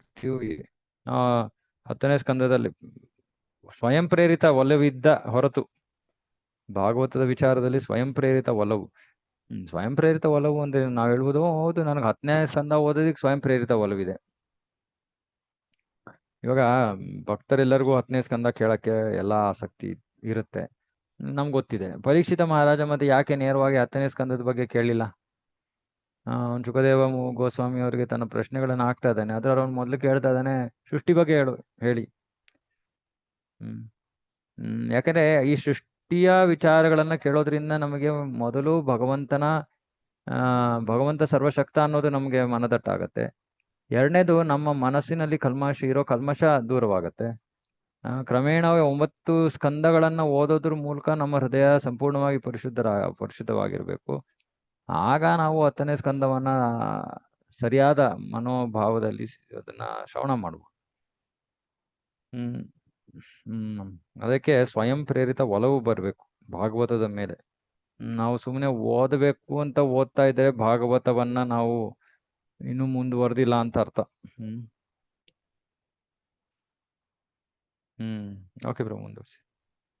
ಮೇಲೆ ಉಲ್ಲೇಖಿಸಲಾಗಿರುವ ರೂಪ ಗೋಸ್ವಾಮಿ ವಿರಚಿತ 2 ಶ್ಲೋಕಗಳಲ್ಲಿ ಕೆಲವು ರೂಪಕಾಲಂಕಾರಕ ಸ್ವರೂಪದ ಸಂಗತಿಗಳಿವೆ. ಅವು ಲೌಕಿಕವಾದ ಸಮಾಜ, ಸ್ನೇಹ ಹಾಗೂ ಪ್ರೇಮಗಳನ್ನು ಪರೋಕ್ಷವಾಗಿ ಖಂಡಿಸುತ್ತವೆ. ಸಾಮಾನ್ಯವಾಗಿ ಜನರು ಸಮಾಜ, ಸ್ನೇಹ ಹಾಗೂ ಪ್ರೇಮ ಇವುಗಳಿಂದ ಆಕರ್ಷಿತರಾಗುತ್ತಾರೆ. ಹಾಗೆಯೇ ಐಹಿಕ ಕಾಲುಷ್ಯಗಳನ್ನು ಹೆಚ್ಚು ಮಾಡಿಕೊಳ್ಳಲು ವ್ಯಾಪಕವಾದ ಏರ್ಪಾಡುಗಳನ್ನು ವಿಶೇಷ ಪ್ರಯತ್ನಗಳನ್ನು ಮಾಡುತ್ತಾರೆ. ಆದರೆ ರಾಧಾಕೃಷ್ಣರ ಮೂರ್ತಿಗಳ ದರ್ಶನವು ಐಹಿಕ ಸಂಘದ ಆಸೆ ಉಳ್ಳ ಅಂತಹ ಪ್ರಯತ್ನಗಳನ್ನು ಮರೆಯುವಂತೆ ಮಾಡುತ್ತವೆ.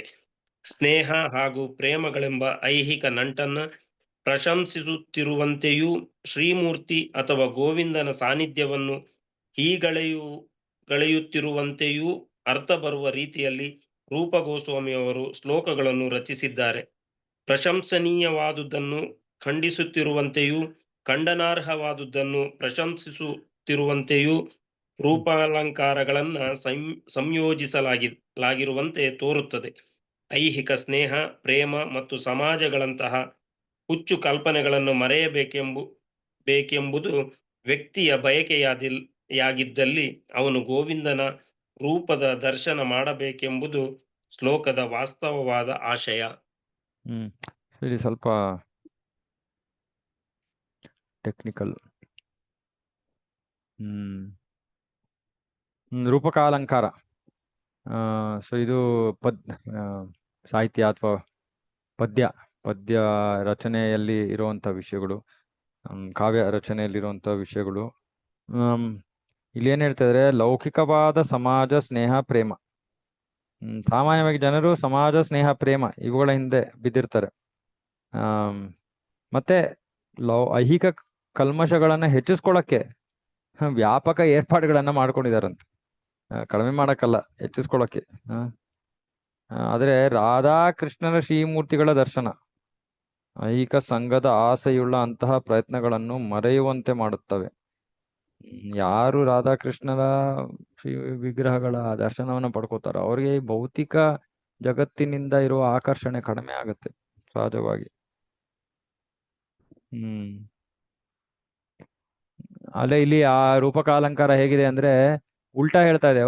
ನಿಮಗೆ ಲೌಕಿಕವಾದ ವಿಷಯಗಳು ಬೇಕಿದ್ರೆ ಕೃಷ್ಣನ ನೋಡ್ಬೇಡಿ ಅಂದ್ರೆ ಏನರ್ಥ, ಕೃಷ್ಣನ್ ನೋಡಿ ನಿಮ್ಮ ಲೌಕಿಕ ಮನಸ್ಸಿನ ಲೌಕಿಕ ವಿಷಯಗಳನ್ನೆಲ್ಲ ಕಳ್ಕೊಳ್ಳಿ ಅಂತ ಹೇಳ್ತಾ ಇರೋದು ಉಲ್ಟಾ.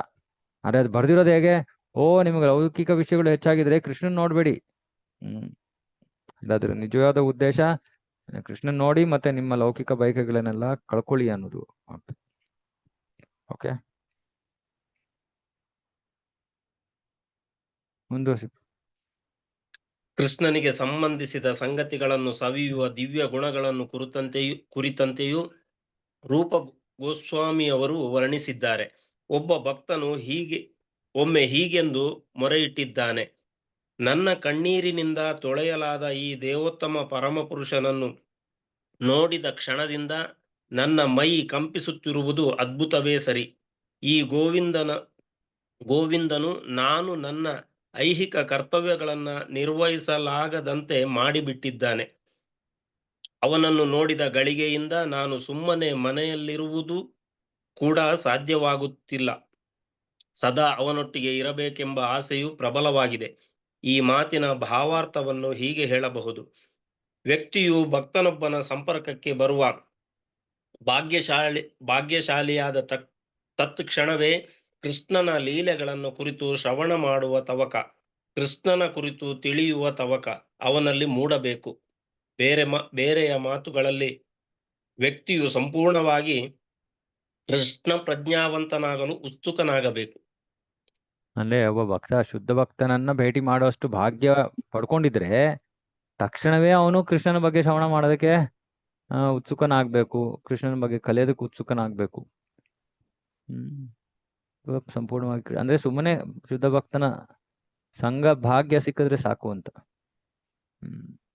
ಏನಿವೆ ಇಲ್ಲಿ ಇನ್ನೊಂದು ಹೇಳ್ತಾ ಇರೋದು, ಕೃಷ್ಣನ ನೋಡಾದ್ಮೇಲೆ ನನ್ಗೆ ಮನೆ ಕೆಲ್ಸದಲ್ಲೂ ಮನಸ್ಸಿಲ್ಲ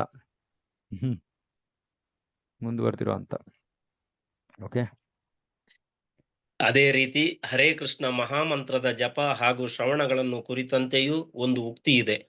ಭಗವಾನ್ ಕೃಷ್ಣನ ಲೀಲೆಗಳನ್ನು ಸದಾ ಮಿಡಿಯುವ ನಾರದರ ವೀಣಾನಾದವನ್ನು ಕೇಳಲು ವಿಮಲ ಪುರುಷರಿಗೆ ಸಾಧ್ಯವಾಗಿದೆ ಎಂದು ಹೇಳಲಾಗಿದೆ. ಆದರೆ ಅದೇ ನಾದ ತರಂಗವು ನನ್ನ ಕಿವಿಗಳನ್ನೂ ಪ್ರವೇಶಿಸಿದೆ. ಹಾಗಾಗಿ ನಾನೀಗ ಸದಾ ದೇವೋತ್ತಮ ಪುರುಷನ ಸಾನ್ನಿಧ್ಯದಲ್ಲಿದ್ದೇನೆಂದು ನನಗನಿಸುತ್ತಿದೆ. ಐಹಿಕ ಸುಖದ ಬಗೆಗಿನ ಮೋಹವು ಕ್ರಮೇಣ ನನ್ನಿಂದ ದೂರವಾಗುತ್ತಿದೆ. ಈ ರೀತಿ ರೂಪ ಗೋಸ್ವಾಮಿಯವರು ಮಥುರಾ ಮಂಡಲವನ್ನು ಈ ಮಾತುಗಳಲ್ಲಿ ವರ್ಣಿಸುತ್ತಾರೆ. ಮನೋಹರವಾದ ಯಮುನಾ ನದಿಯ ತಡಿಯಲ್ಲಿ ಪಕ್ಷಿಗಳು ಚಿಲಿಪಿಲಿ ಮಾಡುತ್ತಿರುವ ಕದಂಬ ವೃಕ್ಷಗಳ ನಡುವೆ ನಿಂತಿರುವ ಭಗವಂತನನ್ನು ನಾನು ಸ್ಮರಿಸುತ್ತೇನೆ. ಈ ನೆನಹುಗಳು ನನಗೆ ಅಲೌಕಿಕ ಸೌಂದರ್ಯದ ಮತ್ತು ಮುದದ ಸಾಕ್ಷಾತ್ಕಾರವನ್ನೂ ನೀಡುತ್ತವೆ. ಮಥುರಾ ಮಂಡಲವನ್ನು ಹಾಗೂ ವೃಂದಾವನವನ್ನು ಕುರಿತಂತೆ ರೂಪ ಗೋಸ್ವಾಮಿಯವರ ಅನಿಸಿಕೆಗಳನ್ನು ಭಕ್ತರಲ್ಲದವರು ಕೂಡ ಅನುಭವಿಸಬಹುದು.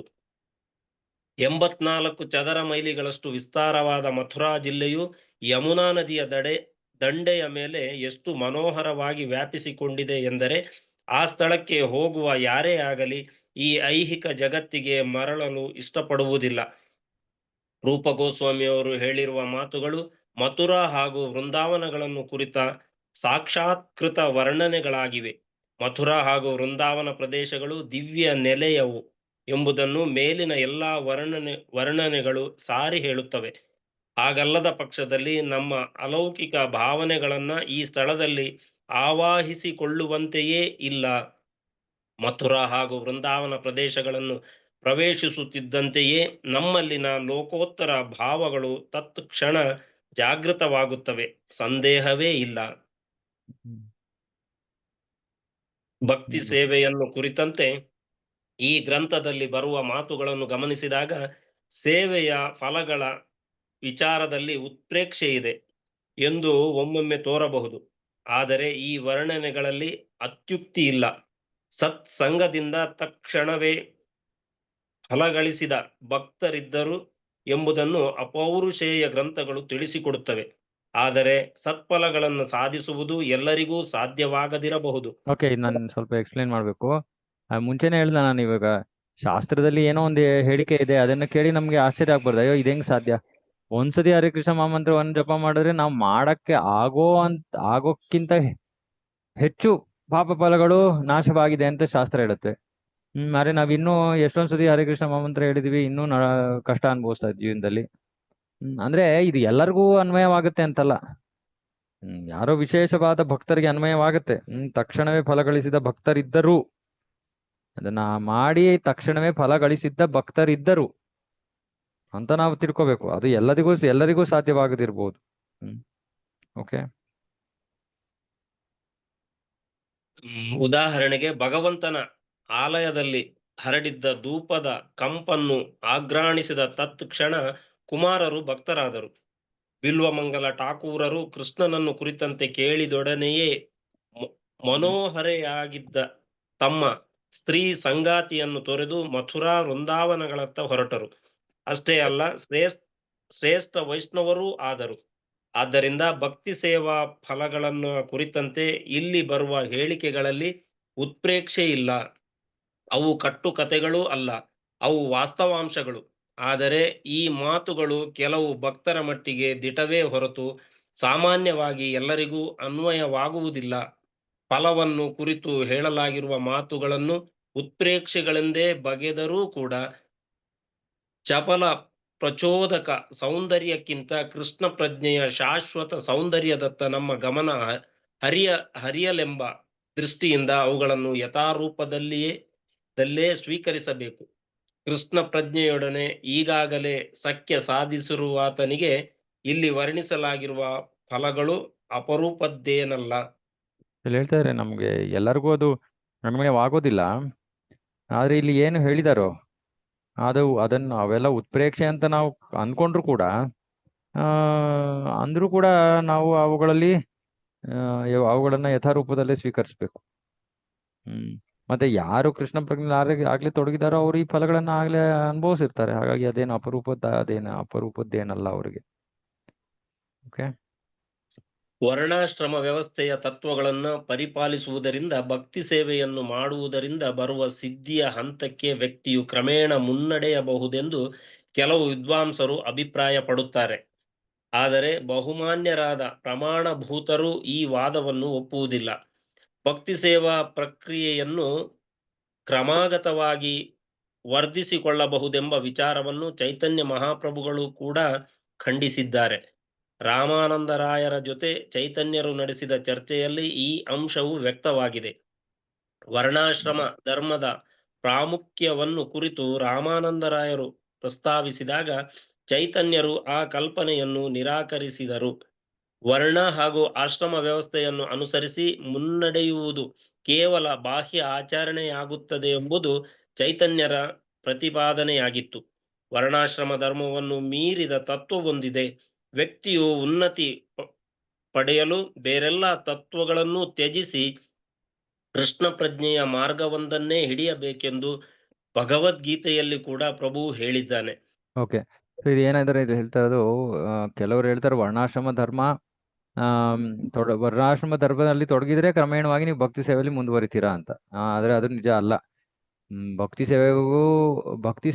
ಭಕ್ತಿ ಸ್ವತಂತ್ರಳು, ಅವಳು ಯಾವ ಪರಿಸ್ಥಿತಿಯ ಮೇಲೂ ಅವಲಂಬಿತಳಾಗಿಲ್ಲ. ಆದ್ರೆ ವರ್ಣಾಶ್ರಮವನ್ನ ಆಚರಿಸ್ತಾ ಇದ್ರೆ ಅದು ಇನ್ನೂ ಹೆಚ್ಚು ಅನುಕೂಲಕರವಾಗಿರುತ್ತೆ ನಮಗೆ ಪ್ರಗತಿಗೆ. ಅಸುರ ಸಮಾಜದಲ್ಲಿದ್ರೆ ನಮಗೆ ಬಹಳ ಕಷ್ಟಗಳು ಎದುರಿಸ್ಬೇಕು. ನಾವು ಕಷ್ಟಗಳನ್ನ ಎದುರಿಸ್ಕೊಂಡು ನಾವು ಭಕ್ತಿ ಮಾಡ್ಬೇಕು. ಆದ್ರೆ ವರ್ಣಾಶ್ರಮ ವ್ಯವಸ್ಥೆಯಲ್ಲಿದ್ರೆ ಎಲ್ಲವೂ ಕೂಡ ಅನುಕೂಲಕರವಾಗಿರುತ್ತೆ. ಸುಲಭವಾಗಿ ನಾವು ಭಕ್ತಿಯಲ್ಲಿ ಮುಂದುವರಿಬಹುದು. ಆದ್ರೆ ಆ ಭಕ್ತಿಯಲ್ಲಿ ನಾವು ಮುಂದುವರಿಯೋದು ಈ ವರ್ಣಾಶ್ರಮದ ಮೇಲೆ ಅಥವಾ ಇನ್ಯಾವುದರ ಮೇಲೆ ಅವಲಂಬಿತವಲ್ಲ. ವರ್ಣಾಶ್ರಮ ಎಲ್ಲ ಇದು ಬಾಹ್ಯವಾದದ್ದು, ಅಂದ್ರೆ ಶರೀರಕ್ಕೆ ಸಂಬಂಧಿತವಾದದ್ದು. ಭಕ್ತಿ ಸೇವೆ ಆತ್ಮಕ್ಕೆ ಸಂಬಂಧಿತವಾದದ್ದು. ಹಾಗಾಗಿ ಭಕ್ತಿ ಸೇವೆ ಅದರ ಮೇಲೆ ಅವಲಂಬಿತವಾಗಿಲ್ಲ. ಆದ್ರೆ ನಾವು ಭೌತಿಕ ಶರೀರವನ್ನು ಪಡ್ಕೊಂಡಿರೋದ್ರಿಂದ ಭೌತಿಕ ಶರೀರ ನಿರ್ವಹಣೆಗಾಗಿ ನಾವು ಜೀವನ ಇವಾಗ ನಿಮ್ಗೆಲ್ಲರಿಗೂ ಗೊತ್ತಾಗತ್ತೆ. ನಾವು ಕೆಲಸ ಮಾಡ್ಬೇಕು. ಇವಾಗ ಕೆಲಸ ಮಾಡ್ಬೇಕು ಅಂದ್ರೆ ನಾವು ವರ್ಣಾಶ್ರಮ ವ್ಯವಸ್ಥೆಯಲ್ಲಿ ಕೆಲಸ ಮಾಡಿದ್ರೆ ನಮಗೆ ಕರ್ಮ ಫಲ ಅಥವಾ ಕಡಿಮೆ ಕಲ್ಮಶಗಳನ್ನು ನಾವು ಎದುರಿಸ್ಬೇಕಾಗತ್ತೆ. ವರ್ಣಾಶ್ರಮ ಇದ್ರೆ ಸುಲಭ ಅಷ್ಟೇ, ಅದನ್ನ ಹೇಳ್ತಾ ಇದಾರೆ ಇಲ್ಲಿ. ಓಕೆ, ಅದು ಅತ್ಯುನ್ನತ ಸಿದ್ಧಿಯ ಸೋಪಾನವೇರುವಲ್ಲಿ ವ್ಯಕ್ತಿಗೆ ನೆರವಾಗುತ್ತದೆ. ಶ್ರೀಮದ್ ಭಾಗವತದ 11ನೆಯ ಸ್ಕಂದದಲ್ಲಿ ಅಧ್ಯಾಯ 20 ಶ್ಲೋಕ 9 ಸ್ವಯಂ ಪ್ರಭುವೇ ಹೀಗಂದಿದ್ದಾನೆ: ನನ್ನ ಲೀಲೆಗಳಲ್ಲಿ ಹಾಗೂ ಕಾರ್ಯಗಳಲ್ಲಿ ಸ್ವಯಂ ಪ್ರೇರಿತ ಒಲವನ್ನು ಬೆಳೆಸಿಕೊಂಡಿಲ್ಲದ ಕಾಲದಲ್ಲಿ ವ್ಯಕ್ತಿಯು ವರ್ಣ ಹಾಗೂ ಆಶ್ರಮಗಳು ವಿಧಿಸುವ ನಿಯಮಗಳನುಸಾರ ನಡೆಯಬೇಕು. ಬೇರೆ ಮಾತುಗಳಲ್ಲಿ ಹೇಳುವುದಾದರೆ, ವರ್ಣಾಶ್ರಮ ಧರ್ಮವು ವಿಧಿಸುವ ಕಾರ್ಯವಿಧಾನಗಳು ಆರ್ಥಿಕ ಅನುಕೂಲ, ಇಂದ್ರಿಯ ತುಷ್ಟಿ ಮತ್ತು ಮುಕ್ತಿಯ ಉದ್ದೇಶವುಳ್ಳ ಯಜ್ಞವಿಧಿಗಳೇ ಆಗಿವೆ. ಅವೆಲ್ಲವೂ ಕೃಷ್ಣ ಪ್ರಜ್ಞೆಯನ್ನು ವರ್ಧಿಸಿಕೊಂಡಿಲ್ಲದ ಜನಕ್ಕೆ ಹೇಳಲಾಗಿರುವ ಕಾರ್ಯಗಳು. ವ್ಯಕ್ತಿಯನ್ನು ಕೃಷ್ಣ ಪ್ರಜ್ಞೆಯ ಪೀಠಕ್ಕೆ ತರಲೆಂದೇ ಅಂತಹ ಕಾರ್ಯಗಳನ್ನು ಅಪೌರುಷೇಯ ಧರ್ಮಗ್ರಂಥಗಳಲ್ಲಿ ಪ್ರತಿಪಾದಿಸಲಾಗಿದೆ. ಆದರೆ ಕೃಷ್ಣನಲ್ಲಿ ಸ್ವಯಂ ಪ್ರೇರಿತ ಪ್ರೇಮವನ್ನು ಈಗಾಗಲೇ ಬೆಳೆಸಿಕೊಂಡಿರುವಾತನು ಧರ್ಮ ಗ್ರಂಥಗಳಲ್ಲಿ ವಿಧಿಸಲಾಗಿರುವ ಕಾರ್ಯವಿಧಾನಗಳನ್ನು ಅನುಸರಿಸಬೇಕಾದ್ದಿಲ್ಲ. ಓಕೆ, ಇದ್ರಲ್ಲಿ ಒಂದೇ ಒಂದು ನಾವೇನ್ ಅರ್ಥ ಮಾಡ್ಕೋಬೇಕು ಅಂದ್ರೆ, ಕೃಷ್ಣ ಪ್ರಜ್ಞೆಯನ್ನ ಬೆಳೆಸ್ಕೊಂಡಿರೋವನ್ ಬಗ್ಗೆ ಹೇಳ್ತಾ ಇದಾರೆ ಇಲ್ಲಿ. ಅದೇ ನಮ್ಮ ಕೃಷ್ಣ ಪ್ರಜ್ಞೆ ಇನ್ನೂ ಬೆಳೆದಿಲ್ಲ ಅಂದ್ರೆ ಸ್ವಯಂ ಪ್ರೇರಿತ ಪ್ರೇಮದ ಹಂತಕ್ಕೆ ಬರೋ ತನಕ ವರ್ಣಾಶ್ರಮದಲ್ಲಿ ಇರೋ ವಿಷಯಗಳನ್ನು ನಾವು ಪಾಲನೆ ಮಾಡೋದ್ರಿಂದ ಏನೂ ತಪ್ಪಿಲ್ಲ. ಅವು ನಮಗೆ ಹೆಚ್ಚು ಅನುಕೂಲಕರವಾಗಿರುತ್ತೆ. ಅದಕ್ಕೆ ನಮ್ಮ ವೈದಿಕ ಸಂಸ್ಕೃತಿಯನ್ನ ನಾವು ಬಿಟ್ಬಿಡ್ಬಾರ್ದು. ವಿಶೇಷವಾಗಿ ಈ ಸಂಸ್ಕಾರಗಳು ಇವೆಲ್ಲ ಒಳ್ಳೇದು, ಮಾಡೋದ್ರಿಂದ ಒಳ್ಳೇದೇ ನಮಗೆ. ಕೆಲವು ಭಕ್ತರು ಈ ವರ್ಣಾಶ್ರಮ ಸಂಪೂರ್ಣವಾಗಿ ಬಾಹ್ಯವಾದದ್ದು, ನಾವು ಬರೀ ಭಕ್ತಿಯನ್ನ ಮಾಡ್ತೀವಿ ಅಂತ ಯೋಚನೆ ಮಾಡ್ತಾರೆ. ಹಾಗಲ್ಲ. ಸಂಸ್ಕಾರಗಳು ನಮ್ಮ ವೈದಿಕ ಸಂಸ್ಕೃತಿಯಲ್ಲಿ ನಾವು ಏನೇನು ಮುಂಚೆ ಮಾಡ್ತಾ ಇದ್ವು ಅವೆಲ್ಲವನ್ನು ಮಾಡೋದು ಇವತ್ತು ಏನು ತಪ್ಪಿಲ್ಲ. ಆದ್ರೆ ಅದರಲ್ಲಿ ಯಾವ್ದು ಭಕ್ತಿಗೆ ಅನುಕೂಲಕರವಾಗಿವೆ ಅನ್ನೋದನ್ನ ನಾವು ನೋಡ್ಕೊಂಡು ಅದನ್ನ ಅಳವಡಿಸ್ಕೊಂಡ್ರೆ ಏನು ತಪ್ಪೇನಿಲ್ಲ. ಇನ್ನು ನಮಗೆ ಅದು ಸಹಾಯ ಆಗುತ್ತೆ. ಆದ್ರೆ ಈ ಆಸುರಿ ಸಮಾಜದ ರೀತಿ ನೀತಿಗಳನ್ನ ನಾವು ಅಳವಡಿಸ್ಕೋಬಾರ್ದು, ಅದು ಪ್ರತಿಕೂಲಕರವಾಗುತ್ತೆ. ಇವಾಗ ಉದಾಹರಣೆಗೆ ಇವಾಗ ಪಾಶ್ಚಾತ್ಯರನ್ನ ನಾವು ಅನುಕರಿಸಿರೋದು, ಅವ್ರು ಏನ್ ಮಾಡ್ತಾ ಇದಾರೆ ಅದನ್ನೆಲ್ಲ ಕಾಪಿ ಮಾಡಿದೀವಿ, ಅದೆಲ್ಲ ನಮಗೆ ಪ್ರತಿಕೂಲಕರ. ನಾವು ಭಕ್ತಿಯಲ್ಲಿ ಮುಂದುವರಿಯಕ್ಕೆ ಅದು ಕಷ್ಟ, ಅಡೆತಡೆ ಆಗುತ್ತೆ. ಓಕೆ, ಸೊ ಇಲ್ಲಿ ಇನ್ನೊಂದು ಅಧ್ಯಾಯ ಏನು ಪ್ರಬಲ ವಿಧಗಳು, 5 ಪ್ರಬಲ ವಿಧಗಳ ಬಗ್ಗೆ ಬರ್ತಿದ್ದಾರೆ. ಓಕೆ, ಇಲ್ಲೇ ಮುಗಿಸೋಣ. ಯಾರಿಗಾರು ಏನಾದ್ರು ಪ್ರಶ್ನೆ ಇದೆಯಾ? ಹರೇ ಕೃಷ್ಣ ಪ್ರಭುಜಿ ವರ್ಣಾಶ್ರಮದ ಬಗ್ಗೆ ದೈವಿ ವರ್ಣಾಶ್ರಮ ಮತ್ತೆ ಆಸುರಿ ವರ್ಣಾಶ್ರಮ ಅಂತ ಚೈತನ್ಯ ಚರಿತಾಮೃತದಲ್ಲಿ ಇವತ್ತು ಓದ್ತಾ ಇದ್ದೆ. ದೈವಿ ವರ್ಣಾಶ್ರಮ ಅಂದ್ರೆ ಕೃಷ್ಣ ಕೇಂದ್ರ ಬಿಂದು ಅಷ್ಟೇ. ಕೃಷ್ಣನನ್ನ ನಮ್ಮ ಜೀವನದ ಕೇಂದ್ರ ಬಿಂದು ಆಗಿಸ್ಕೊಳ್ಳೋದಕ್ಕೆ ಏನೇನು ನಿಯಮ ನಿಬಂಧನೆಗಳಿದೆಯೋ ಅವೆಲ್ಲನೂ ಸ್ವೀಕಾರ ಮಾಡ್ಬೋದು, ಅದು ದೈವಿ ವರ್ಣಾಶ್ರಮ. ಆಸುರಿ ವರ್ಣಾಶ್ರಮ ಅಂದ್ರೆ ಭಗವಂತ ಸಮಾಜದ ಕೇಂದ್ರ ಬಿಂದು ಆಗಿಲ್ಲ, ಸುಮ್ನೆ ಈ ಜಾತಿ ಆಗ್ಬಿಡುತ್ತೆ. ಅವಾಗ ಸಾಮಾಜಿಕ ವ್ಯವಸ್ಥೆ ಆಗುತ್ತೆ, ಆದ್ರೆ ಆಧ್ಯಾತ್ಮಿಕ ಅಭಿವೃದ್ಧಿ ಸಿಗೋದಿಲ್ಲ. ಅದು ಆಸುರಿ ವರ್ಣಾಶ್ರಮ. ವ್ಯವಸ್ಥೆ ಒಂದೇ, ಮನೋಭಾವ ಏನು ಅಥವಾ ಉದ್ದೇಶ ಏನು ಅನ್ನೋದು ಮುಖ್ಯ. ಯಾಕಂದ್ರೆ ವರ್ಣಾಶ್ರಮ ಅಂದ್ರೆ ವಿಧಿ ನಿಷೇಧಗಳು ಬೇಕಾದಷ್ಟು ಇರುತ್ತವೆ. ಯಾವುದು ನಮಗೆ ಭಕ್ತಿಗೆ ಅನುಕೂಲಕರವಾಗಿರುತ್ತೋ ಅದನ್ನ ನಾವು ತಗೊಂಡಾಗ ಅದು ದೈವಿ ವರ್ಣಾಶ್ರಮ ಆಗುತ್ತೆ.